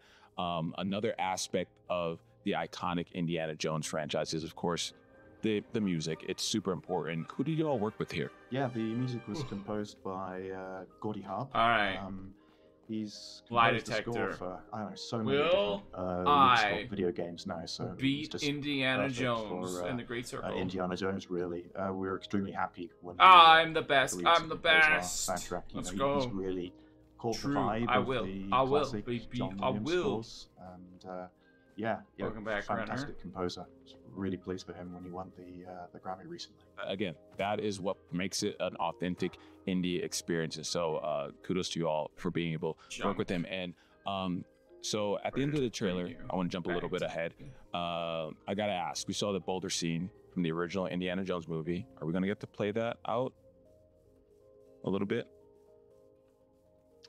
Well, that's unfortunately one of those things where I just have to say you have to wait and see. Fair. Again. Sorry. No, that's awesome. You know, again, it leaves a little bit of mystery out there for players who are going to want to experience some things for the first time. Now, the question that I know a lot of players are wondering, I can already see the comments in the comment section. Indiana Jones and the Great Circle. When are we going to be able to play it? You're going to be able to play this game later this year, and we are super excited about it, and very much look forward to people's reaction. 2024, Indiana Jones and the Great Circle. We're excited about gotta it. have John Game and Jörg, I want Pass to end by later saying thank this you so year. much for joining us all the way from Sweden. I feel like this we would be a cannot fun wait stream to play the game. game. Be an indie. Thank you, and thank you so wanna, much for having I us. gotta play. I gotta stream it Of course, at least until I get to the with choo that, choo choo we have moment. wrapped up our week of Xbox Showcase special episodes At the from very Indiana least, Jones and the Great Circle. I need to get to that. Metal Gear Solid Delta and so much more. If you missed any of them, you know where to go. YouTube.com/Xbox or search for the official Xbox podcast on Spotify. And next week we'll be back to our regular scheduled programming. So we'll see you Thursday at noon Pacific. Poopify. See ya. Xbox. All right. Now I'm pretty excited for the Metal Gear. Ratings for games in this podcast are pending. Choo choo, har har har. Hey everyone, welcome back to the official Xbox podcast, the only podcast coming to you from inside Xbox. And all this week, we are diving deep into games you've seen at the Xbox Game Showcase. And if you missed one from earlier in this week, don't worry, definitely check out youtube.com/Xbox, Spotify, I already watched or wherever you Avowed download your podcast. before. But maybe hold on a second, because we've got a very special show and a very special guest to today's episode, which is all about Metal Gear Solid Delta Snake Eater. But before we get into it, let me introduce to you my co-host for the day. Gotta get this title right. The tactical espionage action expert, Jeff Rubenstein. Jeff, how's it going? It's good. When you get to write what your own title, you can put anything you want in the prompters. It turns like out how there's without two having to back it up. towers for some reason. Let's see. Do you have the credentials? What are your credentials for that? Oh, I mean, I remember going as a kid next door to my neighbor Andy's house. He had the original Metal Gear on NES, and then I started playing MGS3 or the original MGS when it first came out. But MGS3 is my favorite, so I'm very excited to be here. Plus, I was born Year of the Snake, so I feel like I'm eminently qualified to be sitting here in this chair. It all just works. It works. You know, we're gonna take that and we're gonna approve you for that one. But Metal Gear Solid Delta Snake Eater was announced just about a year ago, actually, and we've now seen 3 trailers. The announced one from May of last year, one at the Xbox Partner Preview, which is awesome, and that was the first in-engine look at the game, and now at the Xbox Game Showcase, of course, this past weekend. And there's a lot to talk about. So we're honored to welcome producer Noriaki Okamura into the studio. Okamura-san, thank you so much for joining us. Can you please introduce yourself for everyone and share your history with Konami and Metal Gear? Konami Digital Entertainment の岡村典明です。 Hello, I'm Noriaki Okamura with Konami Digital Entertainment. I've been with Konami for a little over 30 years, and I'm currently the series producer on the Metal Gear series. Oh no, it was a trap. Doof got me, guys. I've been involved with a number of Metal Gear titles, and I was also producer for Metal Gear Solid Portable Ops and Metal Gear Solid Bandesine. そういった意味では約10年ぶりに、昨年発売した I am not familiar with that Metal Now, Gear. after about 10 years, I'm back and overseeing the Metal Gear Solid Master Collection Volume 1, which came out last year, as well as Metal Gear Solid Delta Snake What Eater, is that? which we all just saw the new trailer for. It's like a comic book for The series was pretty quiet for a while, and as a result, we started seeing new players who didn't really know about Metal Gear. So it's just like a You can go graphic online and novel people were saying, for Metal what's Gear? Metal Oh, that's Gear? kinda We cool. decided we wanted to fix that. 僕や今もなおコナミで All of us on the I Metal don't Gear think I've team ever- are really dedicated to making sure that the Metal Hope you Gear is remember still me. around for the future. So everyone Oh, do keep you on remember enjoying me? it. We look at that as kind of our mission. そういった思い、それがもう僕たちの使命だと思っているので That was what led us to making You these remember me? games and to Nice. bringing Let's Metal go. Gear back into action. Okamura-san, thank you so much I for remember joining us you, here Ray, don't all the worry. way from Japan. So let's get into it. It's not unusual for previous generation games to make their way into modern devices. We see this pretty frequently, and they're usually actually very popular. Now, normally in a title, we'll see a word like remaster or remake, but here you've chosen the Delta character. So do you consider Metal Gear Solid Delta Snake Eater to be a remake, a remaster, or something else entirely? まずメタルギアソリッドデルタスネークイーターはこれ Well, Metal Gear Solid Delta Snake Eater is more than just a remaster. This is a remake of Metal Gear Solid 3 Snake Eater, which first came out in 2004. となります。原作 Well, の I'm ストーリー surprised they're Keeping not everything about the remaking the story in the game first world, Metal but we Gear, though, rebuilt like it with Metal Gear 1 cutting-edge and 2. graphics and 3D sound, which really enhances the jungle environment and makes this the ultimate survival stealth action experience. Yeah, and is there any additional meaning to having Delta in the title that we should be thinking about? タイトルにデルタをつけた背景としては I will say, Delta is a Metal Greek Gear letter, and the 3 original is meaning like is a something fan like favorite, change so or difference. probably But it one of the also most means to popular ones change for the sure. quantity of something without changing the composition or character. ギリシャ語のアルファベットに由来する数学変数 I の don't think I haven't really 変化 explored out this way, so I kind of just That's the want core to. concept for the title. Not different, but And more. when you said my So we username, chose to everyone was like, represent he that in the title. swore! So it is Oh my. wild to me to I think would that never Metal Gear swear. Solid 3 was first released 20 years ago. That's 3 generations ago. Of course, game engines and consoles have come a very long way since then. I remember playing Metal Gear Solid 3 originally on the PS2, on a 26-inch CRT TV. God, when Metal Gear TV's Solid now 3 was like 65-inch, cutting-edge 4K, technology, HDR. Things dude. have come a long way. So visuals we expect are going to be a pretty big focal point here. So I'd love to hear what you're doing with Unreal Engine 5. デルタのビジュアル制作ではですね、多く We've been putting a this is ton in of effort Unreal? into the visuals of the jungle area Yeah, that you make can up a join lot the of the realm. game. ジャングルのうっそうとした感じやね。 We really Everyone's want welcome them to to join. look and feel like totally overgrown, wet, humid environments. 部分にこだわりを作って作り上げているということになります。ジャングルの We've also created much more realistic models for the I've plants never and animals beaten you'll the encounter first there Metal Gear, but that I can have beat become Metal fuel Gear for 2 steak and I've and played stepped Metal up Gear the 3. realism of the wounds you can get or the mud you'll get covered in. I've also played Metal そういっ Gear たものも含めて Revengeance. ジャングルでのミッションを強く So you'll Which is really my- feel the my harshness favorite of Metal this Gear game. environment and your mission. Not really a there. Metal Gear game, though. So definitely try it on your big screen. It's going to look great in 4K. Yeah, and I actually have a similar question. Oh, I've about also the played audio. Metal Gear Obviously, 5, people are playing with Ground much higher Zeroes, quality which I headsets have or beaten, sound systems than they and did also in 2000. Metal Gear 5 Phantom. And Metal Gear Solid 3's like music and voice performances are Phantom Pain? iconic. Whether it's like the theme song, David Hayter's gravelly voice. That Man, we all know, of I course. need to beat it one day. I never got around to it, but I really Were you enjoyed able it. to I was work, really enjoying Metal any Gear magic 5. with the original master recordings? So or did you if bring this anyone back plays into the like Metal studio? Gear 5, And is but there has the anything story that of you Metal were Gear able 3, to do with the I game back then will that be you can so do down with for that. Metal Gear Solid Delta Snake Eater? 音声は当時の収録した音声を使わせていただいています。 We're using all the original voice performances, but there are some lines where characters teach you the controls that really don't match anymore. So we actually did get the original actors to re-record just those. Oh, so they're using all the OG voice file? I mean, cool. Plus back then, 20 years ago, we actually had to compress the voice acting down a lot to fill all that audio. Today, we aren't as limited. We don't have to compromise as much as on formats and compression, so we can actually have those performances in even higher quality. Your code name for this mission will be Naked Snake. I'll be referring to you as Snake from now on. We've also expanded the compatible audio options so you can go with the original 2-channel sound or up to 7.1 channel audio. I do love that you brought some folks back into the studio to re-record those particular parts. So what else are you looking at besides the sights and the sounds when it comes to modernizing a classic like this? I remember Metal Gear Solid 3 Subsistence had a new it's more sort the of season more than and camera mode that was more modernized. It's one of my favorite seasons. I want to say. Did you look at the I wouldn't say it's my favorite seasons, but it's up there for me, for sure.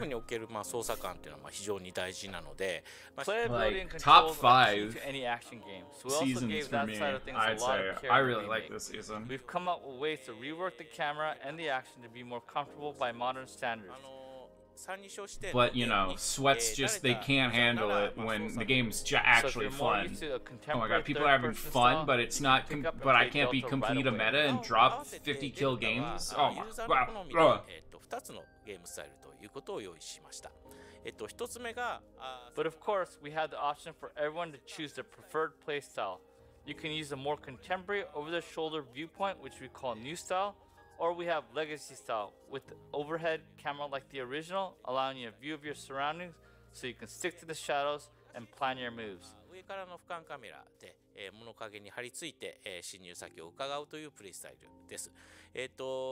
Legacy Style also applies a visual filter to more faithfully recreate the screen look infinite materials.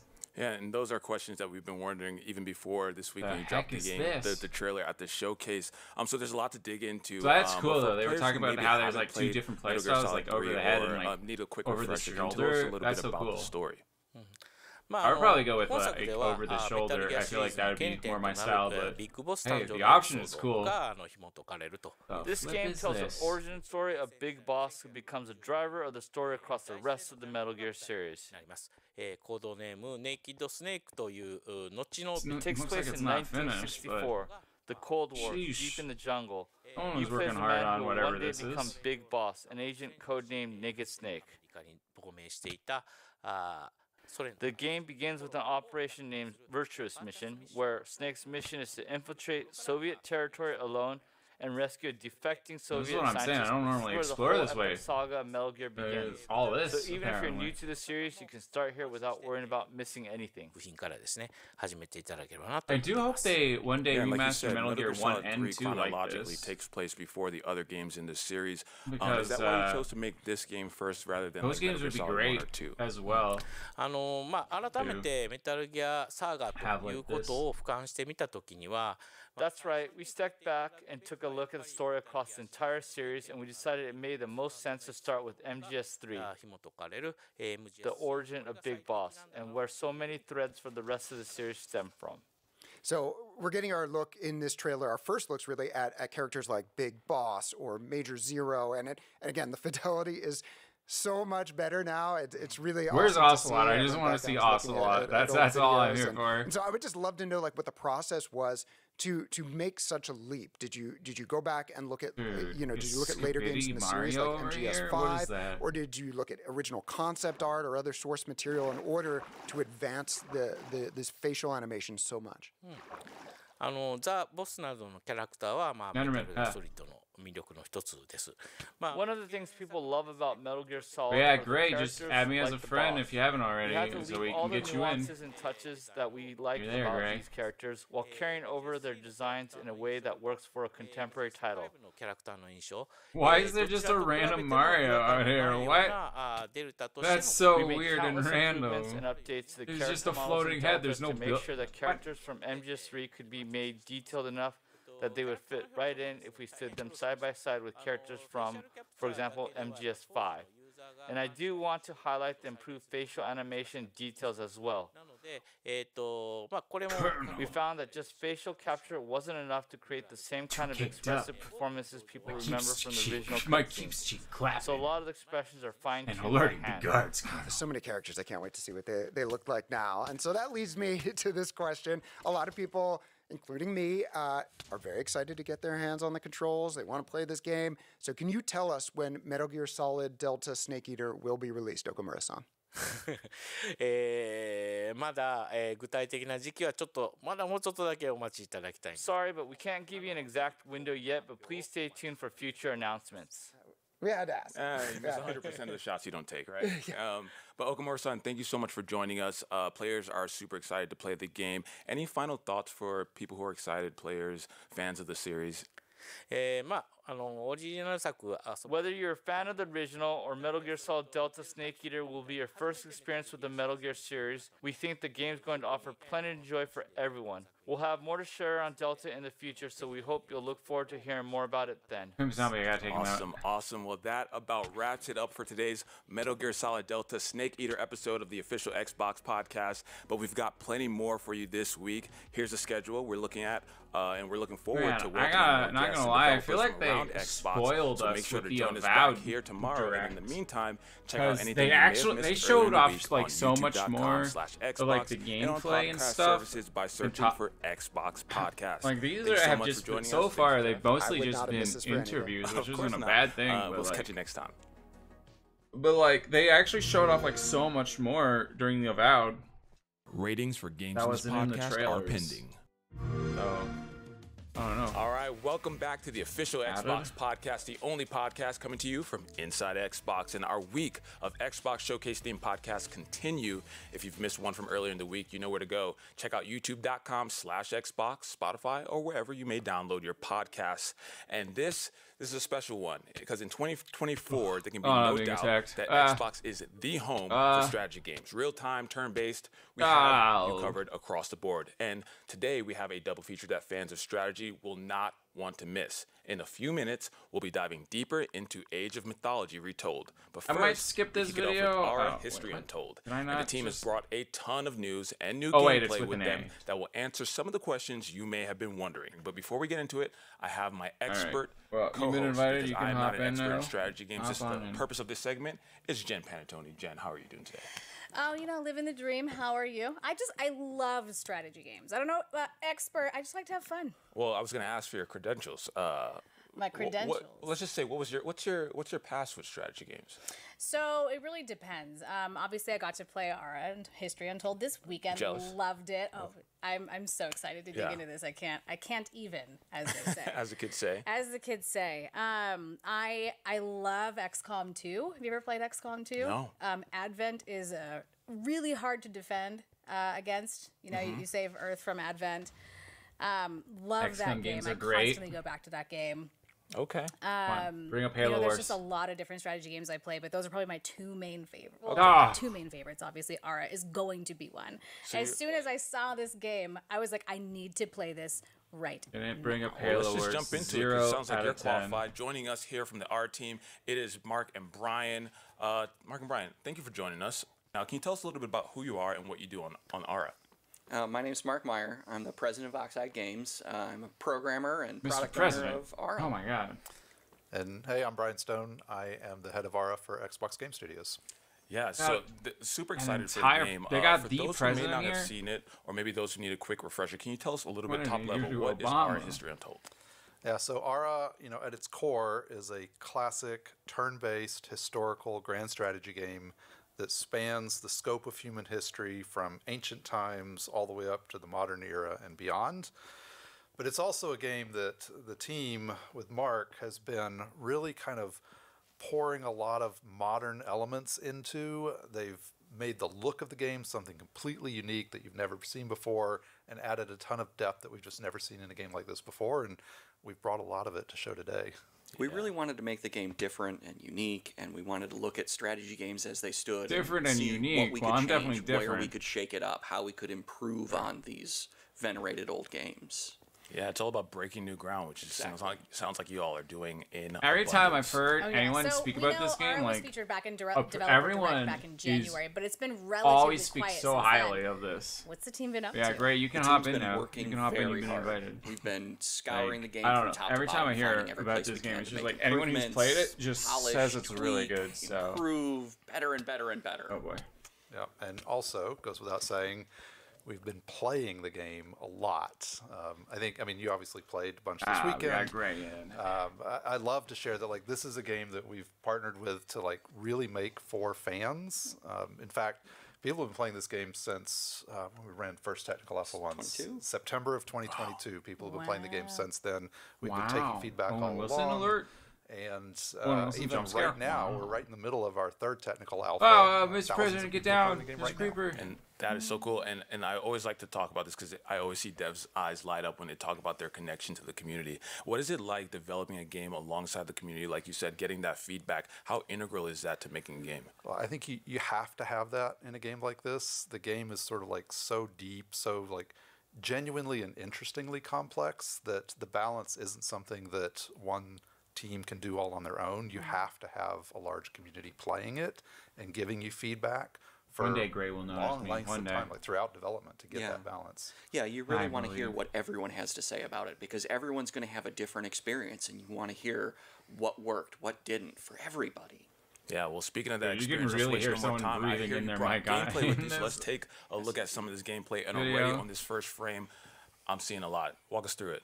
No, have some beef. So this is just this is stunning, is what it is. I mean, it's literally kind of breathtaking. Like this shot, like this is my favorite one that we've got today. It's just gorgeous. This is not a cinematic. This is in-game engine footage, generated maps. So one of the places that we changed things up is we don't have regular regions. We're not grid-based. We're not tile-based. We're not hex-based. Rainbow. We have irregular regions that are generated to represent Come make the the entire Mario planet. theme When song, you've got different Rainbow. biomes, like go back a second, look at the rain. Just look at How come you can make the detail doof, but on you that can't make rain. Like, Mario? this is a strategy game. Yes, it is, and this is You've put so much or detail something, and I don't know. thought into. I mean, you can see the different foliage on the trees. You can see these boulders, how they all differ. They're all unique. Dwayne? It doesn't look like Sorry, a lot he's of the copy and Rock. paste into development at all. This is all unique. I made it. Oh. Yeah, this is all randomly generated. Rob. Every time you build a new game, every time you play again, you will get a different world. It's going to generate for you. It's going to be full of all these different biomes. I don't even know how we did this. All the snow on the trees, because that's It's a where trees Minecraft are world and generator? where snow is. And so you end up with You something should like make this. the Mario theme song in Mario Town. Correct. It's the living world. It's full Mario. of all If types you can make the of doof, you can make the interesting Mario. things we want the players to notice and to see. Volcanoes. The magma. It's amazing. And it's a resource. Yeah. That's Go on. That's part of the game. That's something that you will harvest and get things from. Like here's copper, and you can see you will found your nation here, and you'll use that resource to improve the lives of your people and your citizens. Look at this. Oh, we got the cougars. Can they eat people? Yeah, the wild animals are I like dangerous. that. You have to clear them out before you can build in areas. So be careful. They're not, there's the joke, if it's cold outside, let them in. Not with the cougars, right? Correct, not Okay. the cougars. Unless I want them to take out my citizens. We'll see. I'll make a game time decision on that one. But even looking at this, I want to take a step back because there may be people like me who haven't jumped into strategy games but are really interested in R and like looking to it. So let's take a step back. Can you tell us a little bit about the game flows? Like, where do you start? Like, and what does winning look like? Is there a winning in Aura? Yeah, absolutely. So we start with the basics. So when the game starts, you've got this generated, as we saw, beautiful, natural, pristine world, untouched. And the player will start just with their first small village, a single village hall, some villagers that are doing sort of like just gathering from the natural environment. Anyways, great. If you need any help or have any questions, feel free to ask. But otherwise, from there, I'm scared. Otherwise, enjoy the world. Don't forget to read the rules. But what do I start building? Just basically, don't be a jerk. But how do I?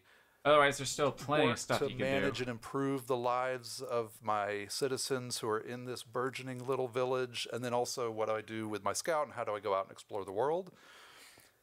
And from there, turn by turn by turn, you move from this one tiny little village to a megalopolis spanning continents, multiple cities, competing with other nations, competing with other players. And then I feel like we haven't seen Quapad working on Mario Town in a while now. The goal of this game is through your own creativity, your own inspiration, to be the most prestigious nation on Earth. And you can do that across a lot of different types of gameplay. You can pursue military conquest, you can pursue religious victories, you can pursue industry and just be a captain of industry, you can expand and explore the world and be a kind of a beacon for other nations through prestige. You can explore culture and masterpieces. There's almost a kind of unbounded set of ways to kind of go invest in kind of what you're building. I just want to do a little Mario Kart. Yeah, so it's almost like a mirror of what civilization has been, right? I always think about like we all started with like there's rocks, sticks and fire, and we look at us. We're sitting in a podcast room. Like, how did this come to be, right? And that evolution. So in the game, we're gonna see that evolution and how players take the beginnings and create, like you said, this huge. When would Mario and Luigi get up here? It's the foundations of a classic historical strategy game like Civ. In fact, this is part of the team that built Civ 5. Nice. So it's got that bones, but from there, think about that mapped onto a simulation and a living world simulation that has the depth of like your favorite kind of deep paradox game or something. Mush those two together. I've definitely not really explored this way, so sign me curious up. if there might be anything out here. Sign me up. So what are you both most excited for players to see in Ara? So what I really want people to see are these generated worlds, this beautiful planet that we can make for them with these something went wonky with the swamp water. Places where they can build their world. They can build their nation. They can improve it. They can build improvements. They can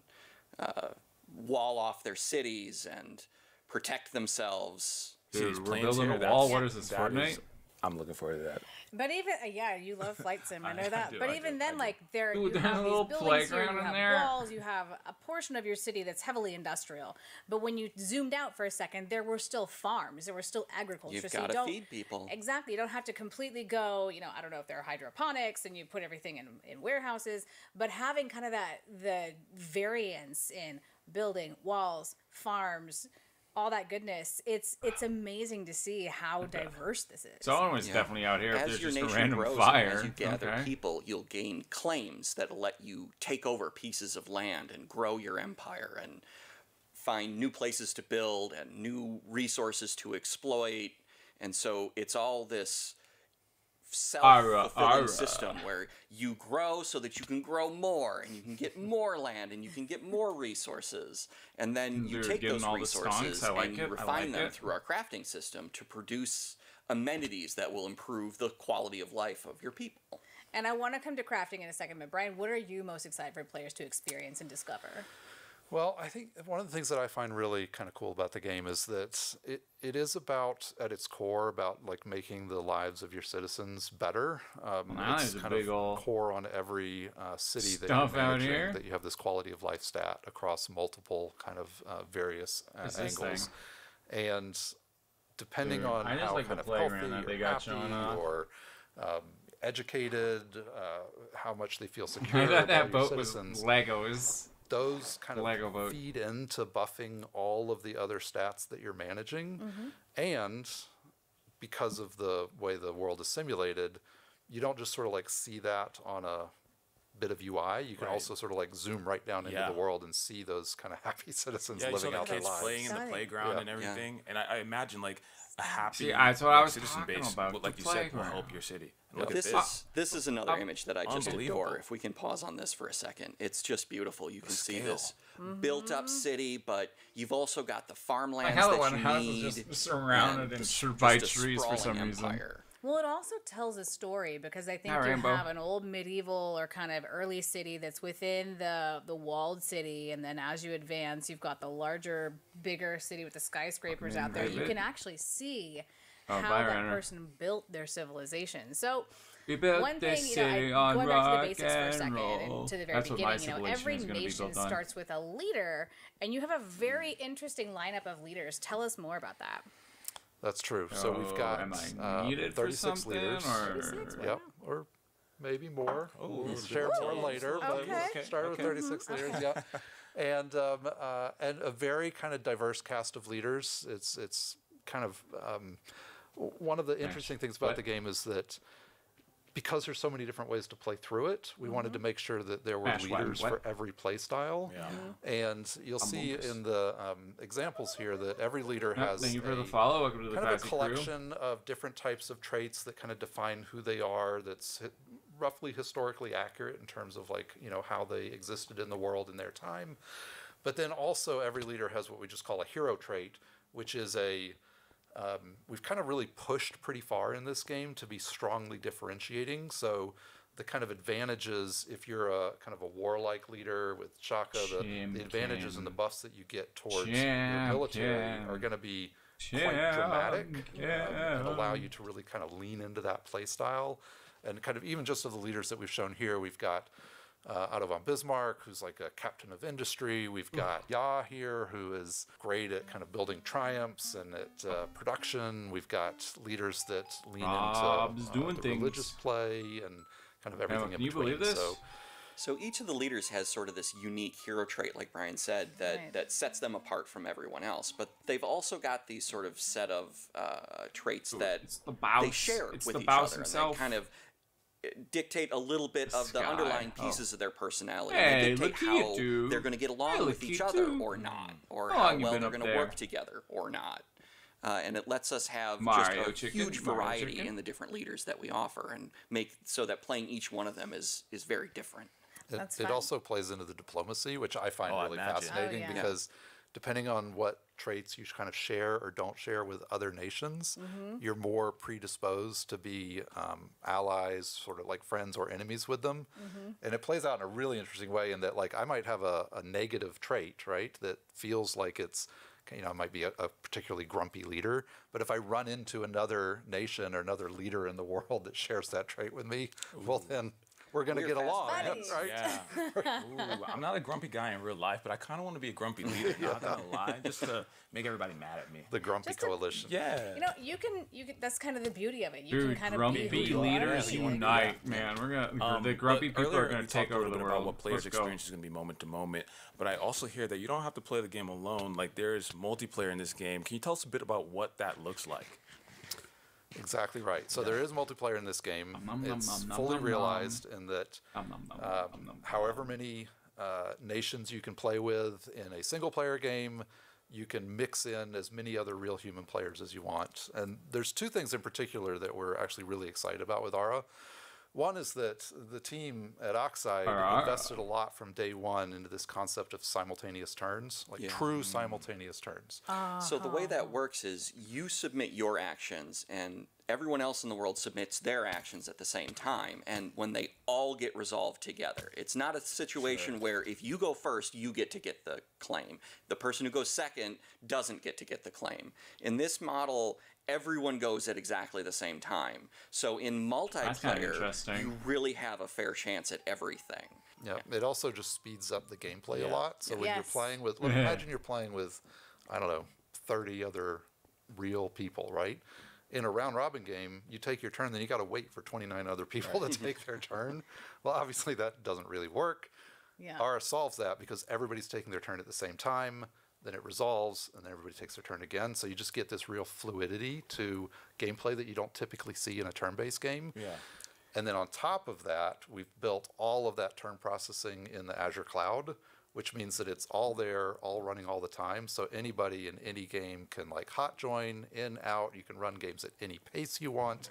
If you want to play a game like one turn a day, or one turn every 30 seconds. It doesn't matter. You can do that. You don't need to worry about who's hosting. I'll play one turn a month and see.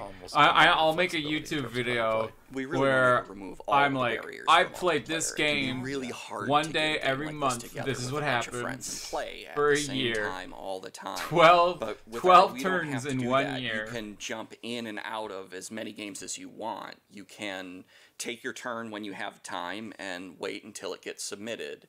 if your friend decides he doesn't want to play anymore, an AI can come in and take over for him. It doesn't mean the end of your entire world. If you're playing online and you don't want to do that, you can stop, and you don't have to worry about destroying the game for everyone else who's playing. Yeah, all about pushing those boundaries. I love how you all are trying new things, and I feel like simultaneous turns kind of more mimics like how it is in real life. Like you're not necessarily waiting for another person to make a move. Like you're all working together. Me during World War II waiting for Hitler to make his move so I can make my next move. Oh, come on, just go invade Poland. I see amenities. Dude, so I can send my troops in after you. So you have a lot from the living world. You can obviously see it's, it's not standard. It's very different. It's been generated uniquely. And you have a bunch of different, things on the side. Oh, we talked about crafting earlier, but I really do want to talk about that because I think that's a big differentiator. Like, full disclosure. Yeah. It took me 30, 45 minutes before I made my first move playing this game because I wanted to read and understand everything. That's a perfect strategy game. Yes. That's what you want. That's what you want your players doing, thinking about every single. That's not what I want. I just want to go and hope for the best. Like in many 4X strategy games, you are harvesting resources from the world. You are putting out your resource harvesters, your farms, and your mines, and your logging camps to get the natural bounty of the world. And you get those as natural resources, as raw resources, and there's different things you can do with them. You can build your improvements and things like that. But some of the more sophisticated resources can be crafted. They can go through a crafting system. Are they putting Minecraft into this game? Oh, God. That will then feed into something else. So you can harvest wheat from the map, and then you can take that and go through a bakery and turn that into bread. And you can give that bread to your people, which makes them healthier and happier. It raises their quality of life. So we've tried to find as many ways as we can to kind of push these things together. I feel like now I'm not interested in this game anymore. Combine them together and let you that feels like build too many new two steps. Here you get a sense of that. So you got a blacksmith crafting metal ingots, one building making metal ingots, really simple. But if you think about the kind of scope of the supply chain that makes possible, it means that everything that you're harvesting can be turned into almost anything else. You have complete flexibility yourself over how you want to set up that kind of flow of goods through harvesting, through production, through consumption, and all the various ways that you can consume it. If you look at the city screen as well, is you can apply all of that as amenities to your city. You can apply it as buffs to the building, so it's almost like feeds itself, and you can apply it as buffs to other kind of units and strategies in the game. I think the key thing also, just to make note, is that you learn a little bit about history as you do this as well. So like all of the amenities are kind of designed around moments in history where kind of new goods or new resources became available in ways that kind of transformed how people lived in that time, right? Yeah. So what was the moment in history where like cured meat became available, or when the first like piano was made on the culture side, or and like, so we've gone and done the research Caveman and sort of times, like I think is when the piano peppered that in to when these things become available in the game, and you have this big kind of menu of things to pick from that teach you a little bit about history, but also give you this kind of deep flexibility in terms of how you're gonna run your civilization. So I'm going to ask, what's your there's why? My joke. Why was it important to you all to make a game, a grand strategy game like this, where you have historically accurate elements like I'm going to do my joke real quick. What's the driving force behind that for both of you? Oh, I mean, we just wanted to show it to people. I mean, we want to model the world. It's so complex and so sophisticated. History is so huge. We wanted to be able to show that. 10 out of 10. Build 10 out of 10. That, really sophisticated toy for everyone to play with. Can we just like put this in like a Mario? Can we like surround it in like a Mario block, like a music block maybe or something? But at the same time, we really wanted it to be beautiful. That'd be too much work. It's this huge, whirling, spinning, singing, dancing, amazing piece of technology that is just gorgeous to look at for me. And it works. It just works, just based off of this. Just all of those elements, like you said, just work together. Kind of wildling over there. I don't know what they're up to. It's been such a great year for strategy gamers with the release of Millennia, Manor Lords, and the upcoming release of Age of Mythology.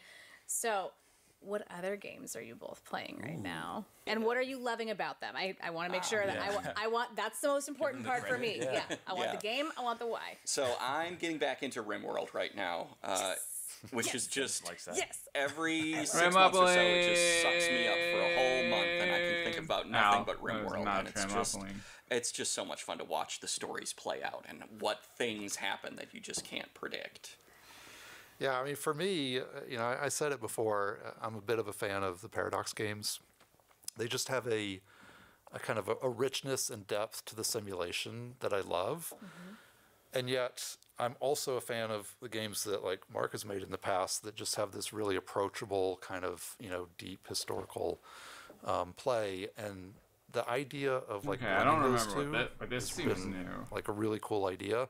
For me, to answer your question directly, I play a lot of Victoria, which is kind of this like Victoria 3 specifically. It's this kind of deep kind of inspection of a specific moment in history, which is a toy to play with in its own right.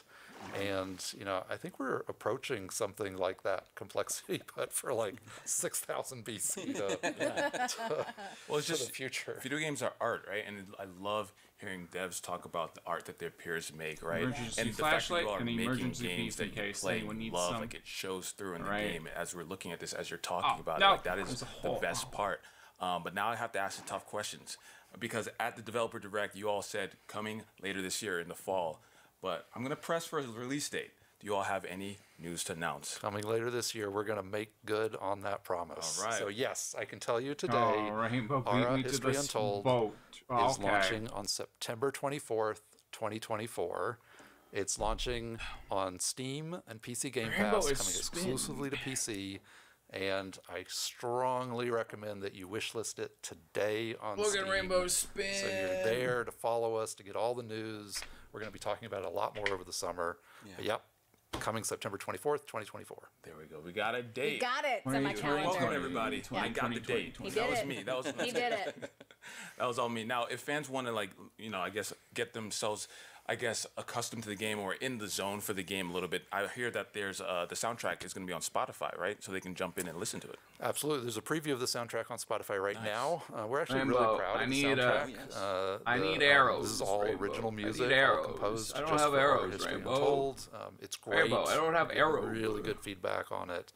Yeah, go listen to a little preview right now. Rainbow, I don't have arrows. There we go. Well, Mark and Brian, thank y'all so much for stopping by. I'm so good at this. Watch. Over.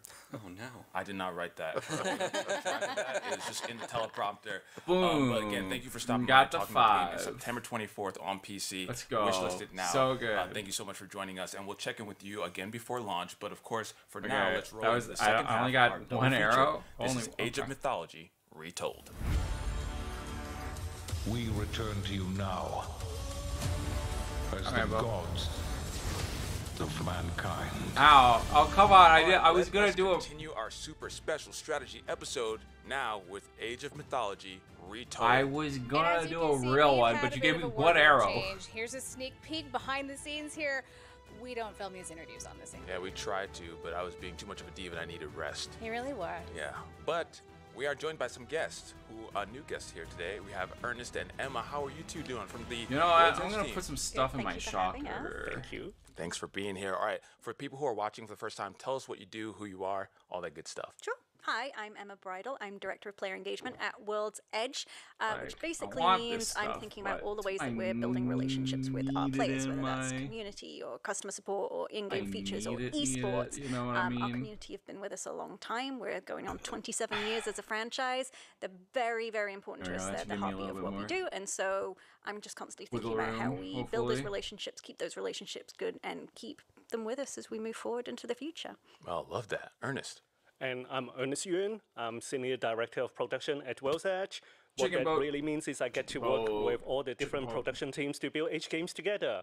Yes, best job ever. It is amazing. And the running joke in our team is I've been around for more than a quarter century. In fact, the original Age of Empires 1 program manager is the person who hired me into the game industry. Oh, they're proud of you. So I'm going to dive right in because I'm super excited. So you've brought some exclusive, never before seen footage. But before we get into that, for people who might not be familiar with Age of Mythology, tell us about Retold. Rainbow do be spin though. Strip it back for Malik and anyone else who is new to strategy, because we want to make them comfortable. So Age of Mythology Retold is a real-time strategy game, and it's set in the world of mythology. Where you've got humans living alongside monsters, living alongside gods.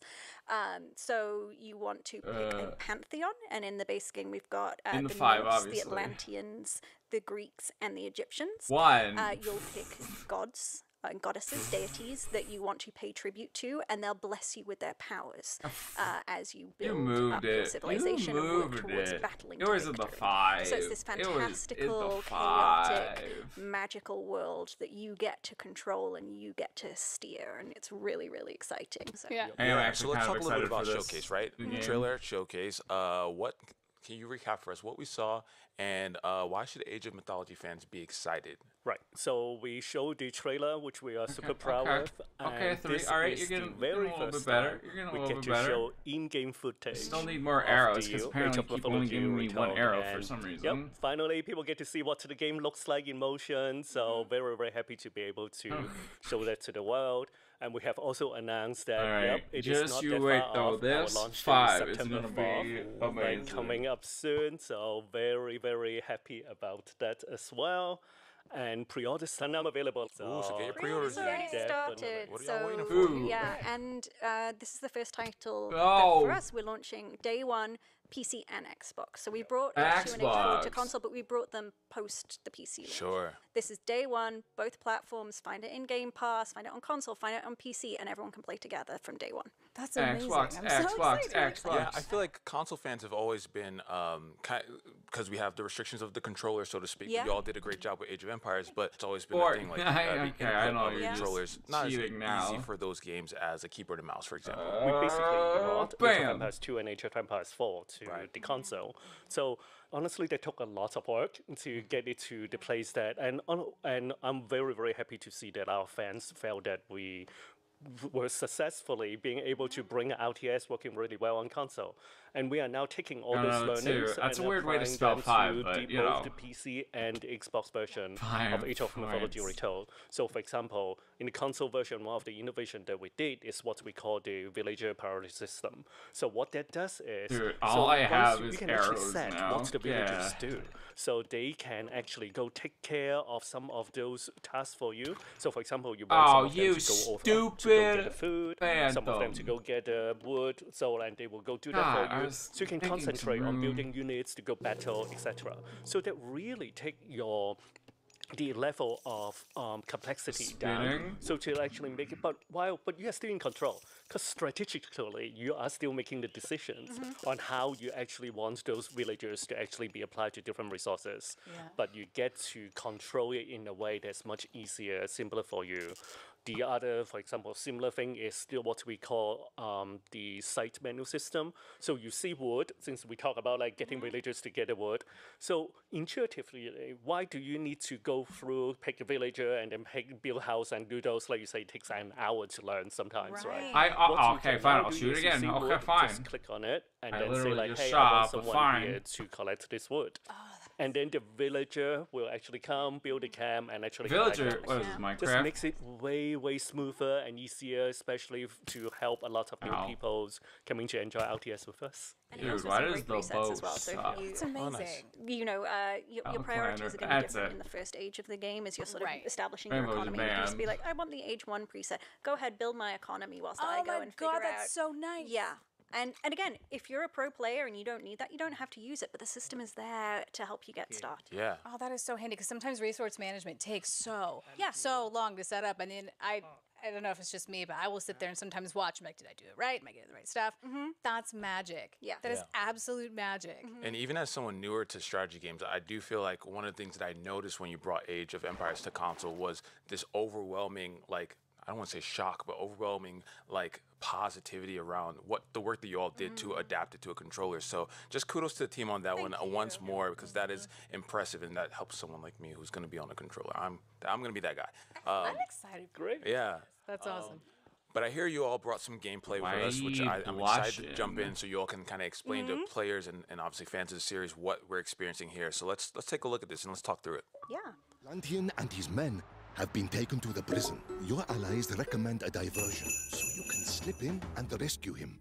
So yeah, this is a campaign mission. So I think this is an exclusive first look on an actual mission from the campaign. Exclusive. So this is great. So tell us what we're seeing here. Yep, this is from the ISIS Here My Free campaign, and the mission. Giant and beetles. this is, in this particular one, you played as the Egyptian heroine, and you go around the level and try to go to different temples and collect new additional mythological units for your army. Just continue to build it up and then to play for the level. It is one of my favorite levels ever. It is super fun. You really get to showcase all the different mythological units. As you can see, there are Amon-Ra there, and then which is the hero that you are playing as, and then there are one of my favorite in the game. Crocodiles with laser beams attached to their heads. I can say that we're proper tutorials. I can say that properly. So internally, we have been joking around and just call it the laser croc. Laser croc. And they get the laser croc. Sun. Yeah, laser croc. Laser croc. With a lens mounted on its back that will focus that's something the on rays Austin Powers right there. Basically creating a laser beam. Right. So I was really excited about this game already, and I was already gonna and then you heard all that, and then I heard laser croc. Yeah. And then I'm in. I mean, how can you not get excited over this is laser crazy croc? amazing. Just imagine how many games are there that you get to use all these different Greek gods versus Egyptians, different mythological units. Here on screen we have the scarabs, and they are very, very good. They are giant scarabs. These are they are kaiju scarabs. Very good at attacking buildings. They are really good, and that's the lasers right there. So this is an army of laser crocs. Oh, they're so cool, and giant scarabs. And they're just wrecking. Yes, because the way that the game is played, so since we talk about strategy games, it's a rock, paper, scissors system. Crap. So I didn't often, know that. That was me. The mythological units are very good against human units. I wasn't. But then you have the hero units. The hero units XP though, let's go. And as much as I can so get. there's a triangle going on. That's super fun and really makes you, as a player, pick different strategic decisions as you play through the levels. It's really cool, just you can actually keep on playing. It's kind of like 3D chess. It's like 3D chess. I love that. Yeah. I want to give props to all our programmers team as well. So as you see, the game looks way better. We now support ray tracing. We have soft shadows that we are now supporting now, which this is game has fantastic. ray tracing before Minecraft on Xbox. System. That's how you get a lot of the new effects in the game. So they did an amazing job. So and Jen was saying it's beautiful. It is beautiful, and you can see the distinct architecture for each pantheon and each culture of different biomes. If you've seen the screenshots that we've put out so far, you've got snow and you play as the Norse, and it just it just looks so good. And then, as I said, it's a little disappointing then when you destroy it. I guess. There's some beauty. Hey, it's a Mario. It just means you have to go back and do it again. Yeah. Oh no! Twist my arms more. For someone like me, and I asked this to the Aura team, what Dude, would you consider winning? As someone who's jumping into this game and is all right, what's my objective? How do you all view winning in this game? So there are definitely many different ways you can play the game. Yeah. So for example, we have a campaign. We have multiple campaigns that together. I believe there are 50 missions. 50 missions. Yeah, in the game. They really keep you busy. Wow. But most people, once you start playing, what they really enjoy is what we call the skirmish mode. So you start versus AI or co-op with your friends against AI, which is super popular. 2v2 is very, very popular way to play the game. So what you do is you take a few villagers, you start with a town I'm just center, waiting for them to announce Halo Wars 3, but they're probably waiting for these games to come out so that they're not overshadowed. You get to pick different new power that you can actually have. And then continue to build your army, and hopefully at the end, when you battle, you come out on top. If not, then you still have a good time. So it's really great. You can try again. Yes. And if you want to play 2025 is going to be the year of Halo Wars. I'm calling it. Or you can play against the computer locally. Yeah. So lots of choice. Things. That's awesome. To build off that question, why is now the best time to jump into the game for fans? We know that real-time strategy as a genre has quite a steep learning curve, so we've really designed this to be the most accessible game that we've done so far in terms of welcoming people in, showing them the ropes, helping them build up their skills, making them feel comfortable. So over the last few years, We've released our original Age of Empires titles in definitive editions, Age of Empires so 4. Cool. This is and so we've learned cool. along the way what helps players with those, learn those skills so and refine those. And so we've brought systems and features from those other games and brought them to Retold, really bringing it together so that new players can enjoy this as well as folks who've played it already. That focus on approachability is so important, because you're right. You know, sometimes when you start a new strategy game, it can take you 30 minutes to even look at all the different units that you can create. I mean, if you've got, you know, gods and pantheons, you have to learn and figure out what are the advantages. Like, each one's unique, each one's different. So I love that you've taken all of the learnings over the last, you know, all of the games that you've made and put them into this. That's incredibly exciting. We've been building up our audience. I mean, Age of Empires has been a franchise more than 25 years. We've got 50 million players all over the world, you know, some who've been with us since the beginning and some who are relatively new, and we've been learning along the way. And those definitive editions, Age of Empires 4, have really helped us learn what does and doesn't work, and bring all that good learning into Age of Mythology Retold. And we think that the theme is really inviting as well. Like, who didn't have a geeky mythology phase when they were growing up? Was that just me? Like, who doesn't really want to go around destroying people with croc lasers? There's no way. There's no way. Everyone. So we've the original game, actually. So Age of Mario Mythology, the original was launched in 2002, and you know.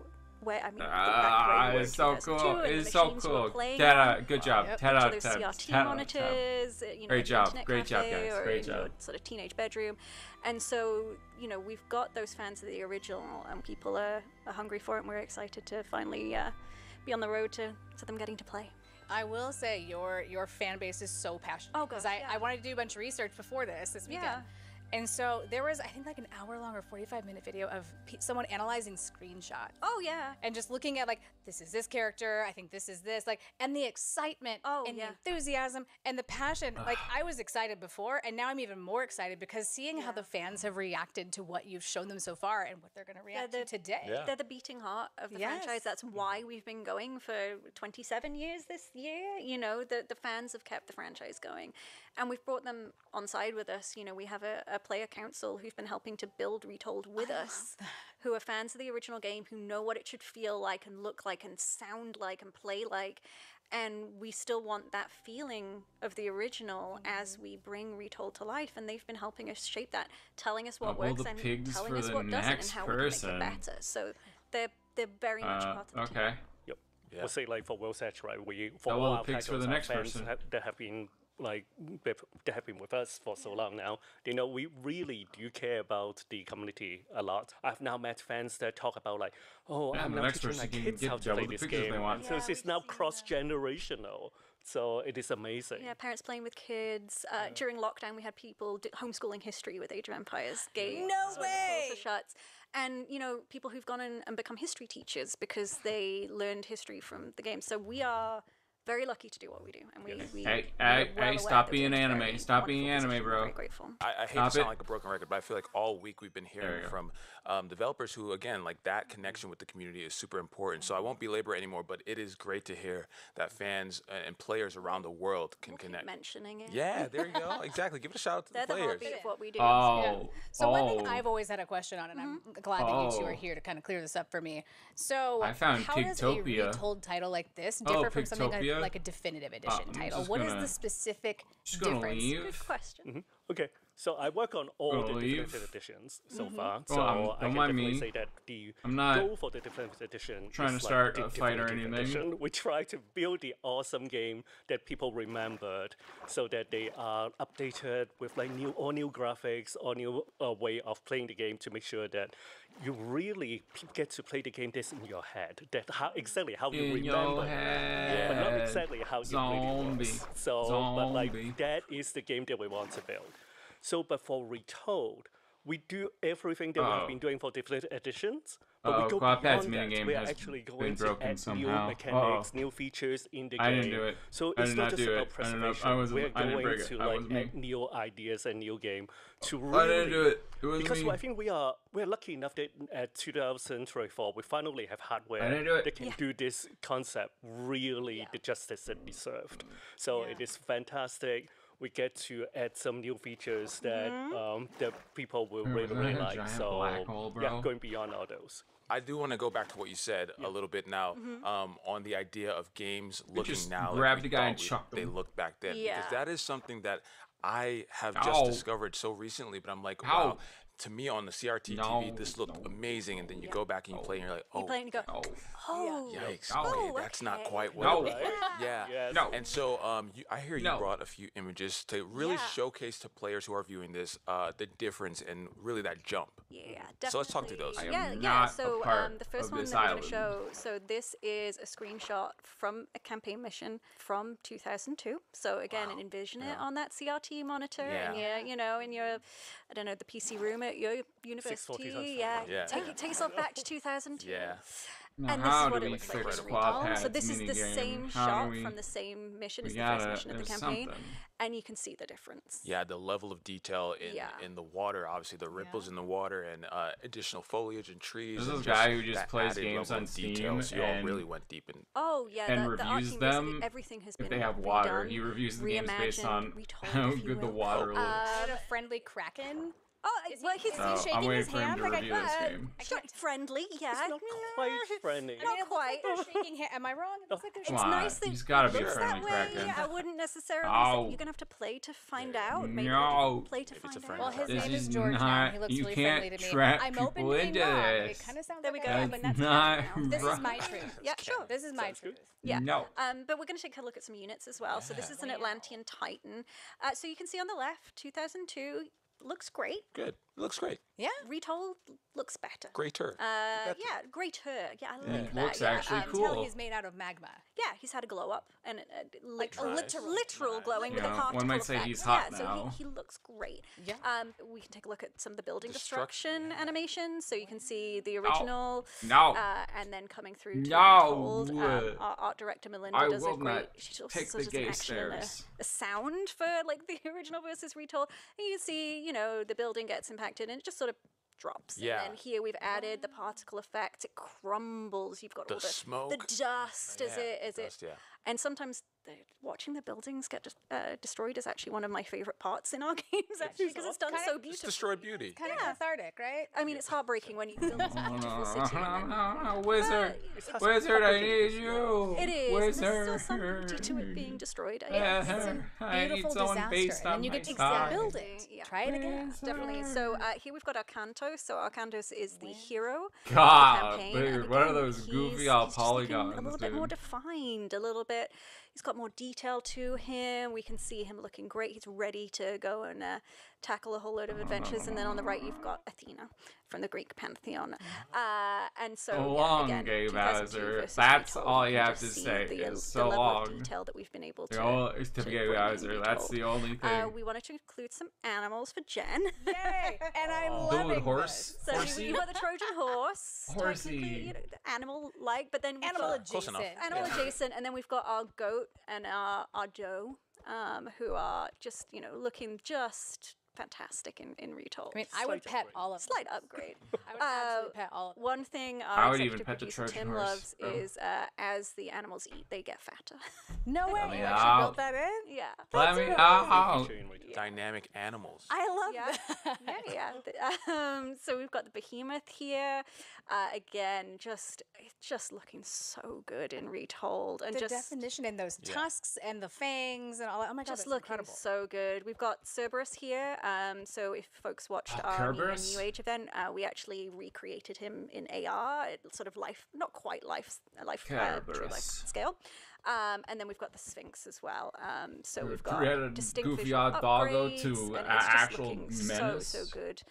Again, you play it in 2002. You think it looks great. You're on the technology of the there's time. They have like 3 different but Sphinx really models now. Brought it up to date. 4K ray tracing. All the models have been redone. We've added new details. It's just Gray wants me to hang out with them, right? I have no part in this. Me and Gray gotta hang out. It's looking be pals, and be buddies. Honestly, it is also not just not just the art, right? The sound was upgraded. Yes. What are we doing, Gray? What are we doing? Dude, remix all the other features is upgraded as well. And I do want to give kudos to Ensemble who created the original game. I'm a big fan of. And Skeleton, I got super this. Fun. But honestly, the hardware at the time, there was limitation. It was the first 3D games that in the Age of Empires series. So people probably did not even remember that 3D game was a big deal at the time. And honestly, at the time, I thought like, graphics will never get better than this. This is amazing. So, and it was great. But there was some limitation. For example, one of the features that in the original game, we noticed that people, when they play against each other, you can actually, most of the god powers, you can only use it once.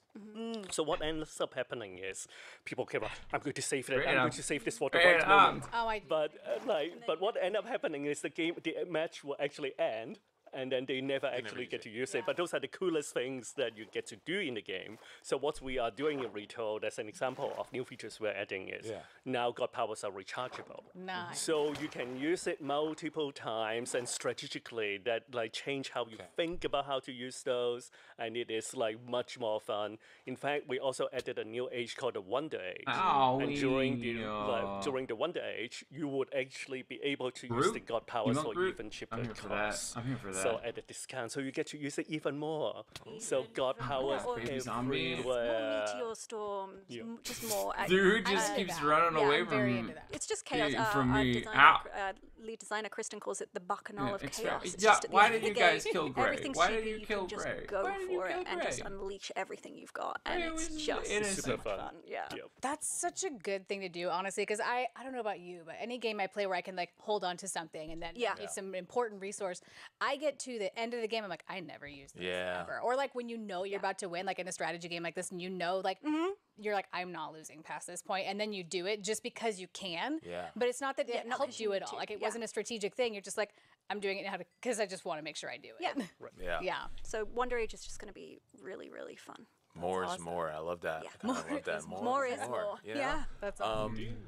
So now I know the game hasn't even come out yet, but I'm going to play some Donkey Kong. That you might be able to talk about some of the future additional content and expansion. Please, pretty please, I want it. Well, as you said, pretty please. Yeah. Okay, so there are going to be 2 expansions for Age of Mythology Retold. And if you pre-order our premium edition, those will be included. So you'll get the game and the expansions. And we're not ready to talk about the second one yet, but we are going to tell you that the first expansion for Age of Mythology Retold is going to be an all-new Chinese pantheon. And we're not ready to show it just yet, but we're going to tell you that it's amazing. It looks great. I think players are really going to love it. So anything new since the last? I feel like this whole is new. Well, that's exciting because not only do players have September 4th to look forward to, September 4th. Yep.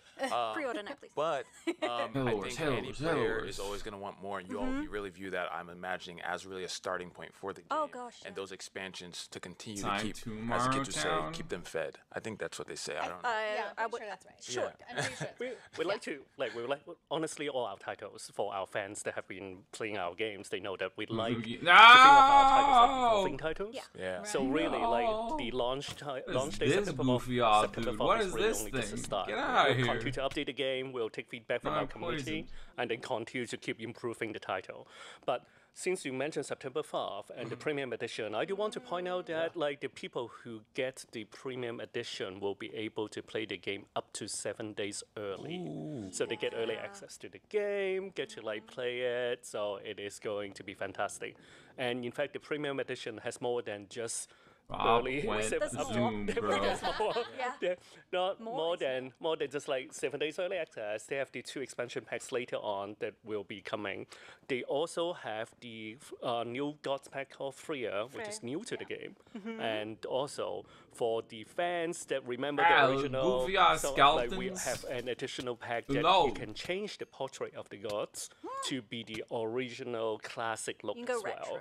So you can go retro. Just for the hardcore fans that they would love those.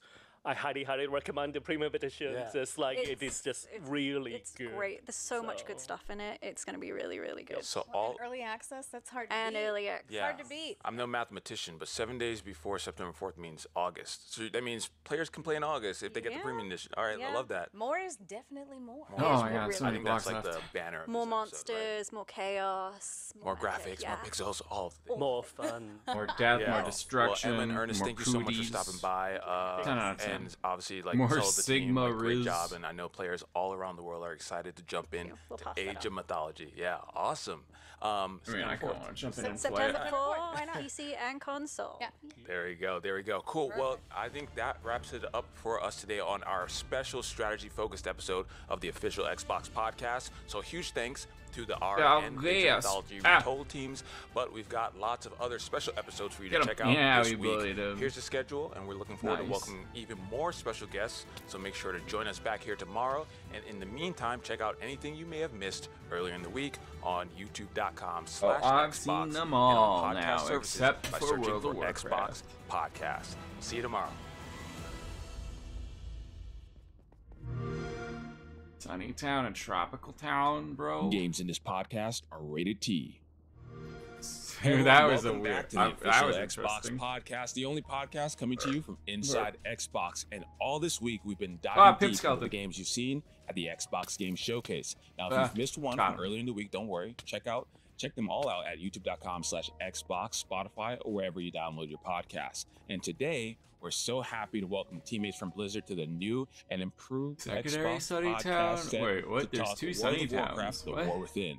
And what better way to do that than to team up with the host of the WoWcast, community manager, Bethany Stout. Bethany, how are you doing today? Hey, I'm great. Thanks for having us. This is amazing. They teased us so hard. Podcast crossover. I love Oh, it's that. by Lemonhouse. More of these. Exactly. So They can you tell us a little bit about they who you teased are us and what you so do? hard with Community this. of World of Warcraft, and I've Like, how been many playing people World of thought Warcraft WoW was for coming to around 18 console? years. Like, come on. The tease, I wish I could say the bro. full 20, but you know, you jumped in. It's I fine. jumped in. You know, it took me some time, Yeah. but I am so happy to be working on the game that I've been so passionate about. Working on World of Warcraft has been a blessing because this game is just filled with amazing people to work with and amazing people to play with. Yeah. And yeah, so. Now, you're not only the community manager, as you mentioned, you said 18 years. You're also a fan. Can you tell us a bit about what that journey, once you did decide to jump in, was like? Oh, so I had a friend who kept begging me to play. And I was like, it's an MMORPG. I'm already playing some.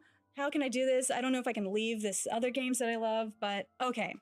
He's like, I'll sell you on it. I feel and I was so like, okay.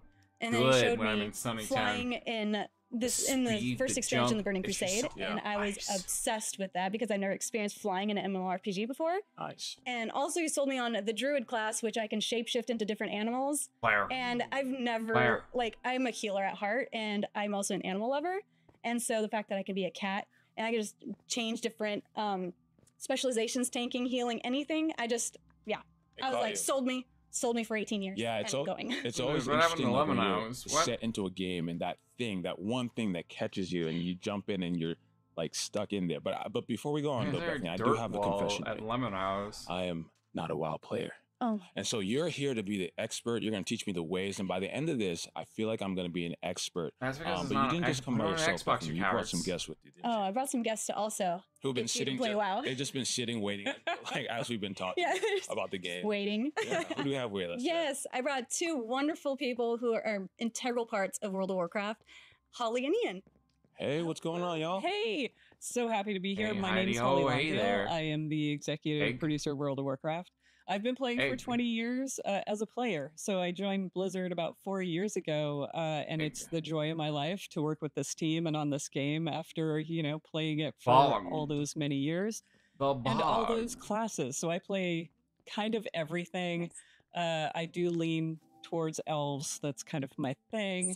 So Malik, there's going to be something for you in Didn't there. this place have a ceiling? I'm going to encourage you to go. Elves. Okay, Yeah. got it. Yeah. Got it. Okay. What the heck? I'm taking that note down.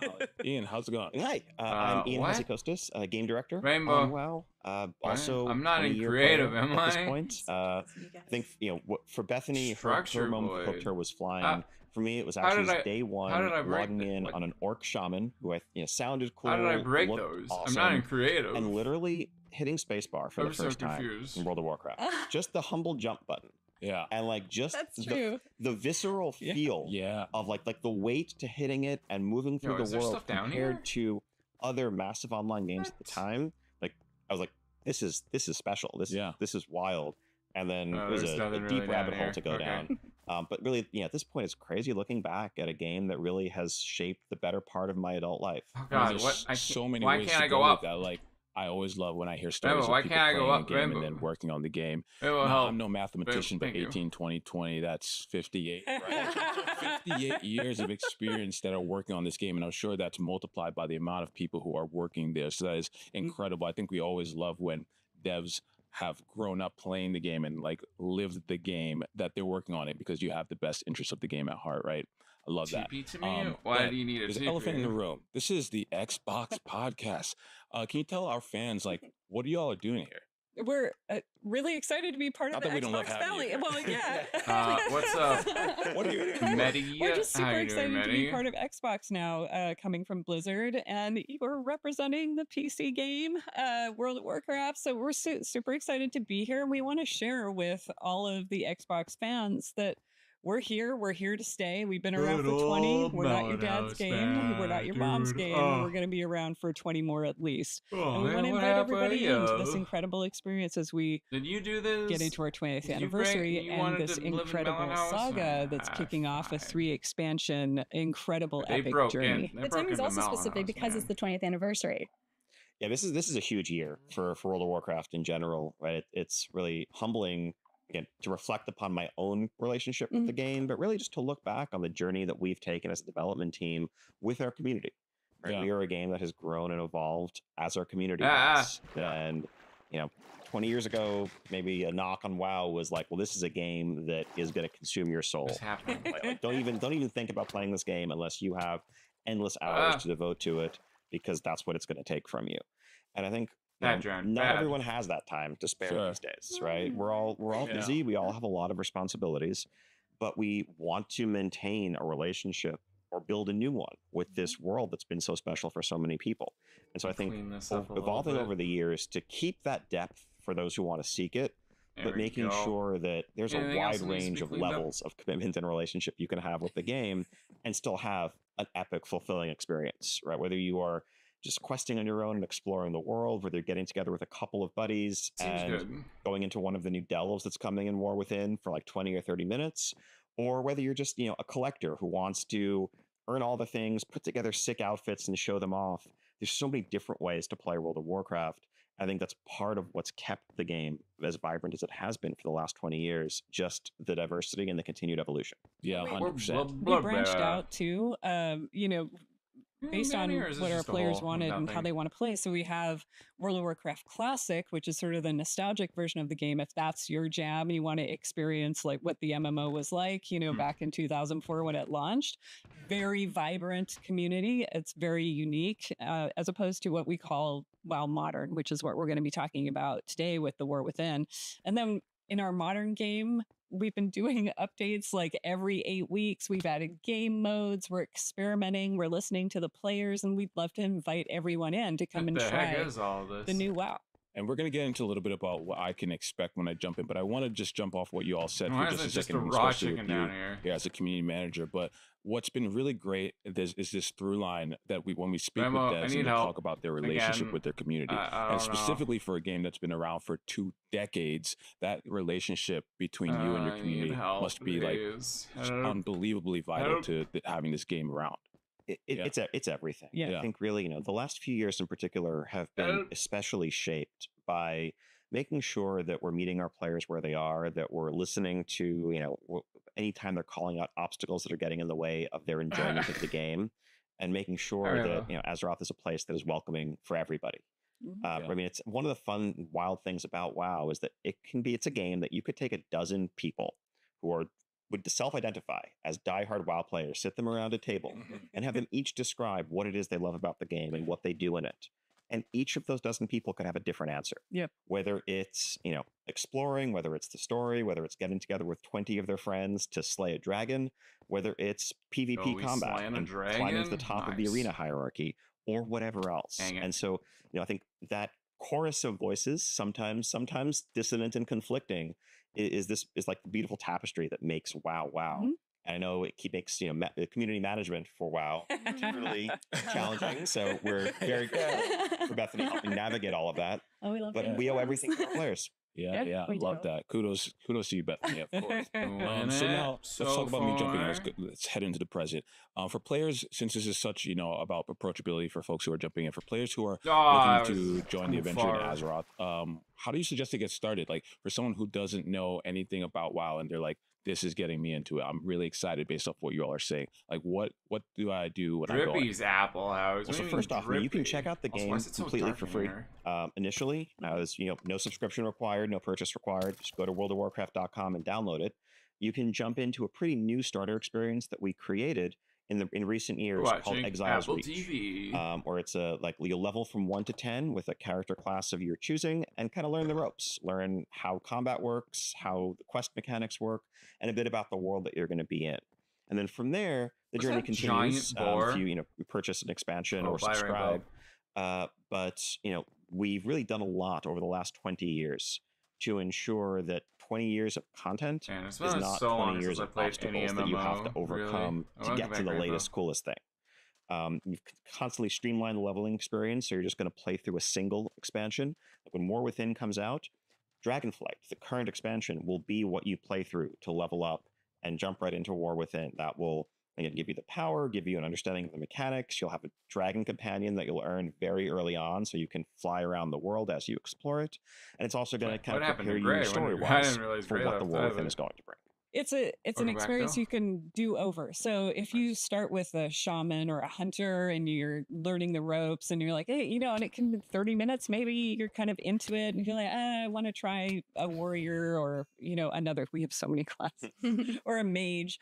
You can just start over. And it's really simple and really easy. There's, this idea of, my mom or dad's MMO. Like once you make a commitment to a character, that's, you're in it for potentially years. Yeah. But we've made it really simple to just try and play the way you want to play with the character that's going to feel good to you. We also have a Welcome to Azeroth bundle that'll help you jump right in. It gives you Dragonflight, our current expansion, and a character boost to go straight into the Dragonflight content. And it's a great bundle to have in case you are interested, and anybody else who's interested in trying it out. Yeah, so I can just kind of skip into the meaty stuff of it. It gives you game time too, so you don't have to worry about that. Nice. Okay, good. Good. I need to make sure I have some credentials. Yeah. I'll help you out if you need me. Thank you. Yeah, I was going to say we need our action item after this is that we need to have a WoWcast / Xbox podcast or whatever where I play WoW for the first time. Oh yes. And you all help me out, right? Oh yeah. I think that would be so fun. 100%. Let's do it. We got to get that on the books somehow. Yeah, we should. I'll remember that. There we go. Perfect. Everyone out there, stay tuned. Dude, we playing okay, WoW. So Xbox Game Showcase just happened. Dude, very exciting time. You all showed off a new trailer and made some new announcements. Can you tell us a little bit about what that was? Yeah, again, that was a giant tease. Wow, that was a giant tease. Is what it was a celebration of the past 20 years and the journey of our story over the past 20 years and the cinematics that our team has created.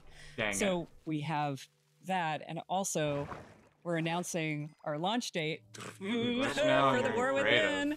August 26th. There we go. Yeah. But you can get in there right now and help us out. So we have, in the lead up to War Within, there's already stuff going on in World of Warcraft at this very minute as Xal'atath, the villain that you saw at the end of that cinematic, has kind of emerged into the world, and her tendrils are, branching throughout Azeroth, weaving dark plans that are going to threaten us. And it's exciting to have that build up to that launch moment. That's not just something to sit back and passively wait for, but that you can jump in and play through. And I mean, as Holly mentioned, the cinematic does a great job of reflecting on a lot of the battles that champions of Azeroth have fought in years past, but really setting this up as the beginning of a brand new arc. We're calling it the World Soul Saga. It's a 3 expansion trilogy that begins with War Within, and the threat Xal'atath poses is one to the very world that our heroes stand on, and it makes it a great time, even as we turn 20, to jump in for the first time, because you're not joining a story that's already been in flight for years. I still think they need to make a classic Warcraft game like Warcraft 1, 2, 3. And you're going to be right there for all the twists and turns and surprises. Like all they've done is World of Warcraft. Right, I think like a classic Warcraft it's would like be awesome. Newer existing. We continue to say the last 20 years have led us to this moment. So this is a really great time to join us because it's a new journey. Like, I'm not saying WoW is better. I like WoW. Say about our villain, Xal'atath. She's epically sinister. It's when that happens, you just have a sinister. Like, come on, be nice. She's big. I'm sorry. Okay. Interpretation. That's a true villain, though. Like, yes. They have like a little bit of dynamic. You know, it's not all black and white. Exactly. Yeah. Yep. Can you tell us more about The War Within so that he can have more experience? Yes, sure. Need it. So, I mean, aside from this, being this kickoff to this epic narrative arc, a new expansion for World of Warcraft means new zones to explore, and in this case, War Within is more than just a turn of phrase. We are literally going to be venturing beneath the surface of the world into these vast ancient spaces, massive caverns full of magma where the earthen dwarves work at bellows and vast forges. This beautiful place called Hallowfall Canyon, a huge underground space that really was designed to be an underground space where you don't feel like you're underground because it is so big, so vast, and there's a massive crystal that's actually impaled in the ceiling that illuminates the whole place and gives it this otherworldly space. But it's such a large area that the inhabitants use airships to get around within the underground cavern. And then if you go even deeper, you're going to go to Aj-Kahet, home of the ancient Nerubian Empire, one of the most powerful civilizations in the World of Warcraft universe. And we're going to, have to confront their queen and learn what they're all about. Spoilers, they're in league with Xal'atath. And of course, new expansion means, new features. We have a feature called Warbands, which is kind of embracing the fact that so many of our players these days, as Holly mentioned earlier, like to play multiple characters. That's me. And, when you switch from your warrior to your mage or to your rogue, you don't necessarily want to have to redo all the stuff you did already and to re-earn that reputation or access to some rewards. Let's make a lot of that account-wide. Finally, I think one of the things I'm really excited about is we have a feature called Delves. Now, World of Warcraft has always had dungeons for 5-player groups and raids for like 10 to 40-player groups. Delves are this more bite-sized, scaling solo to up to 5 players, so you can go in on your own, you can grab a couple buddies, and have this like 15-minute dynamic, replayable adventure that's just kind of a whole new way to experience the World of Warcraft. And for the first time ever, too, we have a lot of players that when you go into our experience for a new expansion, we do have dungeons. And the expectation is that you get in there with, friends. But for example, it seemed like people are actually coming back to the Minecraft and my husband. But now for the first time, when you go into the dungeons in the War Within, we have AI followers or characters that will play with you and alongside you so you can experience the dungeon without, the rigors of finding other people to play with. But yeah, I'm really excited about that. I'm the casual representative on the dev team. There's many of us, but I'm one of them, and Ian, he plays a bit differently. Oh, okay. Well, I'm glad about that. I'm glad to hear about the AI teammates because I have no friends. I'll be your You'll find them. You'll find them. Yeah. She's friends with the AI followers. Exactly. Yeah. The names and personality. They're my friends for life. On top of all of everything they're saying that the War Within is coming with, there's an amazing feature in case you're afraid of certain types of creatures. Ooh. Can you tell us more about that? Because you were talking about the Nerubians, but not many people know what Nerubians are. Yeah. So spider in this last zone, the Nerubians are a civilized, advanced arachnid race. That has been, that their roots go back to the story of the Lich King. For those who remember, like the Warcraft 3, Frozen Throne, real-time strategy game, and others. Oh my God! They actually mentioned show players Warcraft 3. No way. They acknowledge their existence. But I think we quickly realized, both based on community feedback and even some discussion within the development team, like, hey, so when these spiders were on my screen 15 years ago, and maybe they had way fewer polygons and they were kind of fuzzy, it was one thing. But I don't know about like a 2024 zone that's full of arachnids and arachnid people. And so they were just, concerned about arachnophobia, and folks who, even on the team, felt a little bit uncomfortable working on the zone, working in our tools, working in our editor. And so we realized like this is going to be an issue that we need to do something about. We always want to make sure that we're not putting up barriers that are going to stop people from feeling welcome, from feeling like they can join our community. Because really the community and how vibrant and diverse it is at the core of World of Warcraft's strength.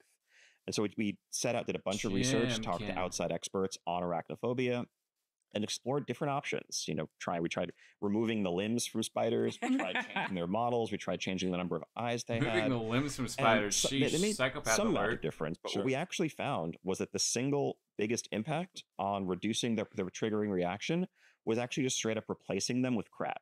Oh, and so we went like we had a designer who went through and painstakingly matched every spider model to a similar colored, similar sized crab analog, and just have some procedural tech that swaps the models out if you enable arachnophobia mode or crab mode, as some people call it. I just want to make sure that everyone can enjoy the experience and be. I just want to play this for the crabs now. We could have Crab World, Crab World, Crab World.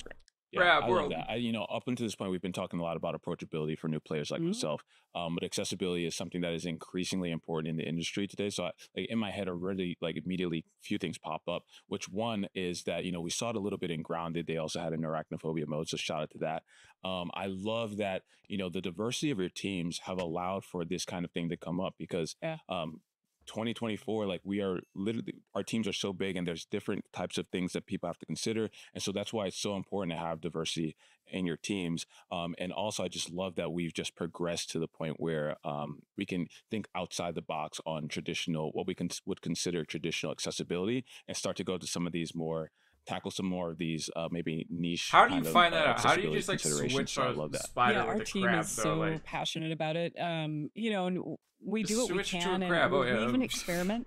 Some members of our team took a character who was deaf in game. That was a choice we'd made because we do the best we can to be representative of our player base and ourselves, in fact. And they created animations for her so she could sign her quest text essentially to the players. So we're always looking for these opportunities to be able to really bring the diversity of our team and of our community at large into the game in a variety of ways, but also serve, if we can make their lives better with something like crab mode. Of course, we're going to pursue it. I want to play the game just for crab mode, community, and even our own development community about, let's do not just the right thing, but the best thing we can. Yeah. As I always say, maybe not everyone's going to take you up on utilizing those options, but for the people who do need it or require it, it means the most to them. Yeah, so exactly. It's super important. So I love that. The Welcome to Azeroth bundle is available for a limited time right now. So if you want to jump into Dragonflight into the War Within, please do so. Grab that bundle and remind us when the War Within is going to be available. Absolutely, we can. August 26th. Don't miss it. Don't miss it. And things are kicking off right now. We just started our beta test now a few days ago. About World of Warcraft coming to Xbox. On the Live World of Warcraft servers, prologue quest lines that are going to keep ramping up in intensity over the course of the coming weeks until August 26th when War Within kicks off. Big stuff happening. Y'all remember the entire South Park. And thank you so much again for joining the Xbox podcast and making someone like me feel so welcome into the community. And I'm excited to jump in with everyone. So thank you so much. T. Bethany, I played Night Elf Mohawk. Please come to our YouTube at Warcraft to see Wowcast and talk about everything WoW as well as everything. We post all of our socials there, so I think Mini-Me keep up to date was in on our YouTube and Twitter and everything. And then talk to me on the forums. See on the forums. She's the community manager. If you want something in the game, she's the person to go to. I will read your feedback. I want the game on Xbox. That's what I want. And that just wraps up everything for today's World of Warcraft episode of the official Xbox podcast. But we've got lots of other special episodes for you to check out this week. Imagine Here's how the schedule that you're seeing right now, and we're looking forward to welcoming more guests and developers from around Xbox. And in the meantime, check out anything you may have missed earlier in the week at youtube.com/Xbox and on podcast services by searching for the Xbox Game Podcast. Showcase was so good already. It was so good. But if that was announced too, well, looks like we've watched all the things now. Ratings for games in this podcast are pending. You've seen this one, right? Welcome back to the official Xbox podcast, the only podcast coming to you from the Indiana Jones one. Yeah. All right. Oh wait. There's okay. There's one more that I owe Wizard apparently, because he would probably murder me if we didn't do this. So, all right, Splatoon 3. Even though it's not new.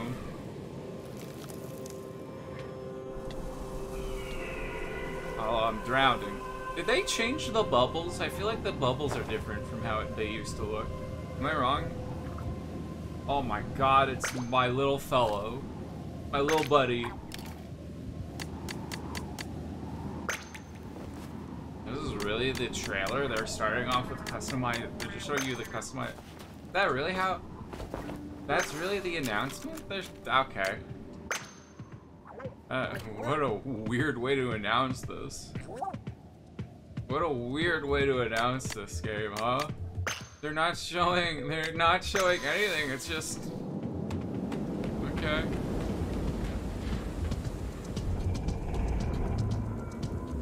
Dude, how did the Eiffel Tower get turned upside down? What was he, b-balling outside of his school? A couple of fellas were up to no good.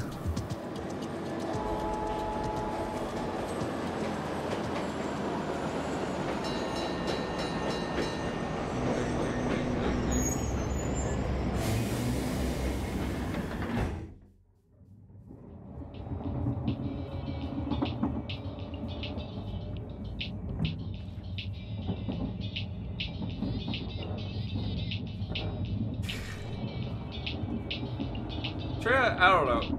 It's kind of an interesting way to do a trailer, but also kind of boring. Am I the only one wrong? Am I wrong here? Like, they haven't shown off anything about the game. Like hell, I wouldn't be surprised if people were thinking this was DLC for Splatoon 2 or something. Music's kicking in though. Music. Guess I'm wrong? Okay, how am I wrong?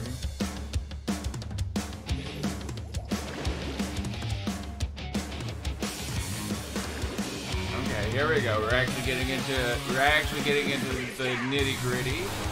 Alright, here we go. Finally, they're actually showing the game. Alright.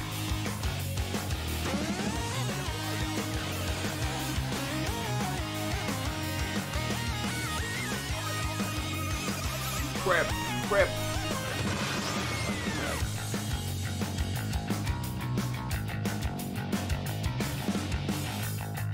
Back into the ink.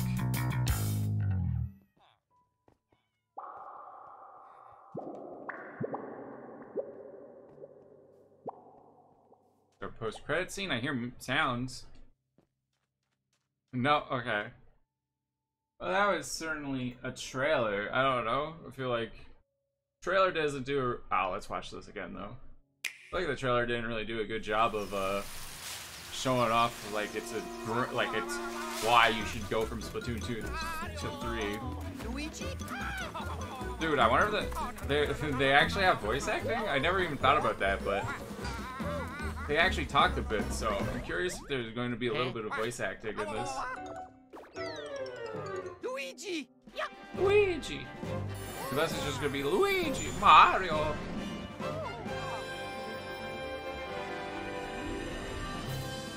Mario and Luigi. Heck yeah. Dude, the more I see this, the more I think it looks good. The better it looks, the more I see, the more I watch.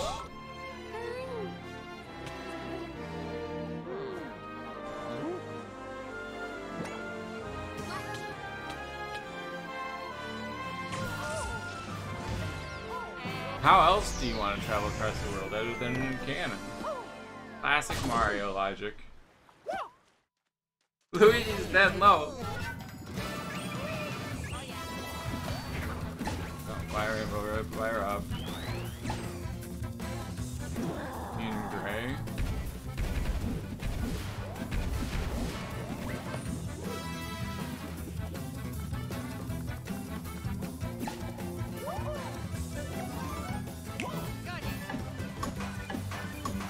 Some sort of like puzzles and minigame puzzles? I don't know. Yo, is that Princess Peach? I ain't a pig. That dude ain't a pig. I wanna just oh, Mr. Zombie, please don't kill me. Please kill me. Okay, Peach certified cutie in this, yeah. You ain't a pig. Dude is Nintendo finally getting the note that we like Mario RPGs like this? Are they finally learning this is what we want?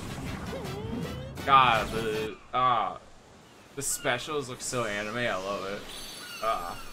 Mario, Luigi, and Brothership. Dude, this is literally a Brothers, A Tale of Two Sons, so I'm excited.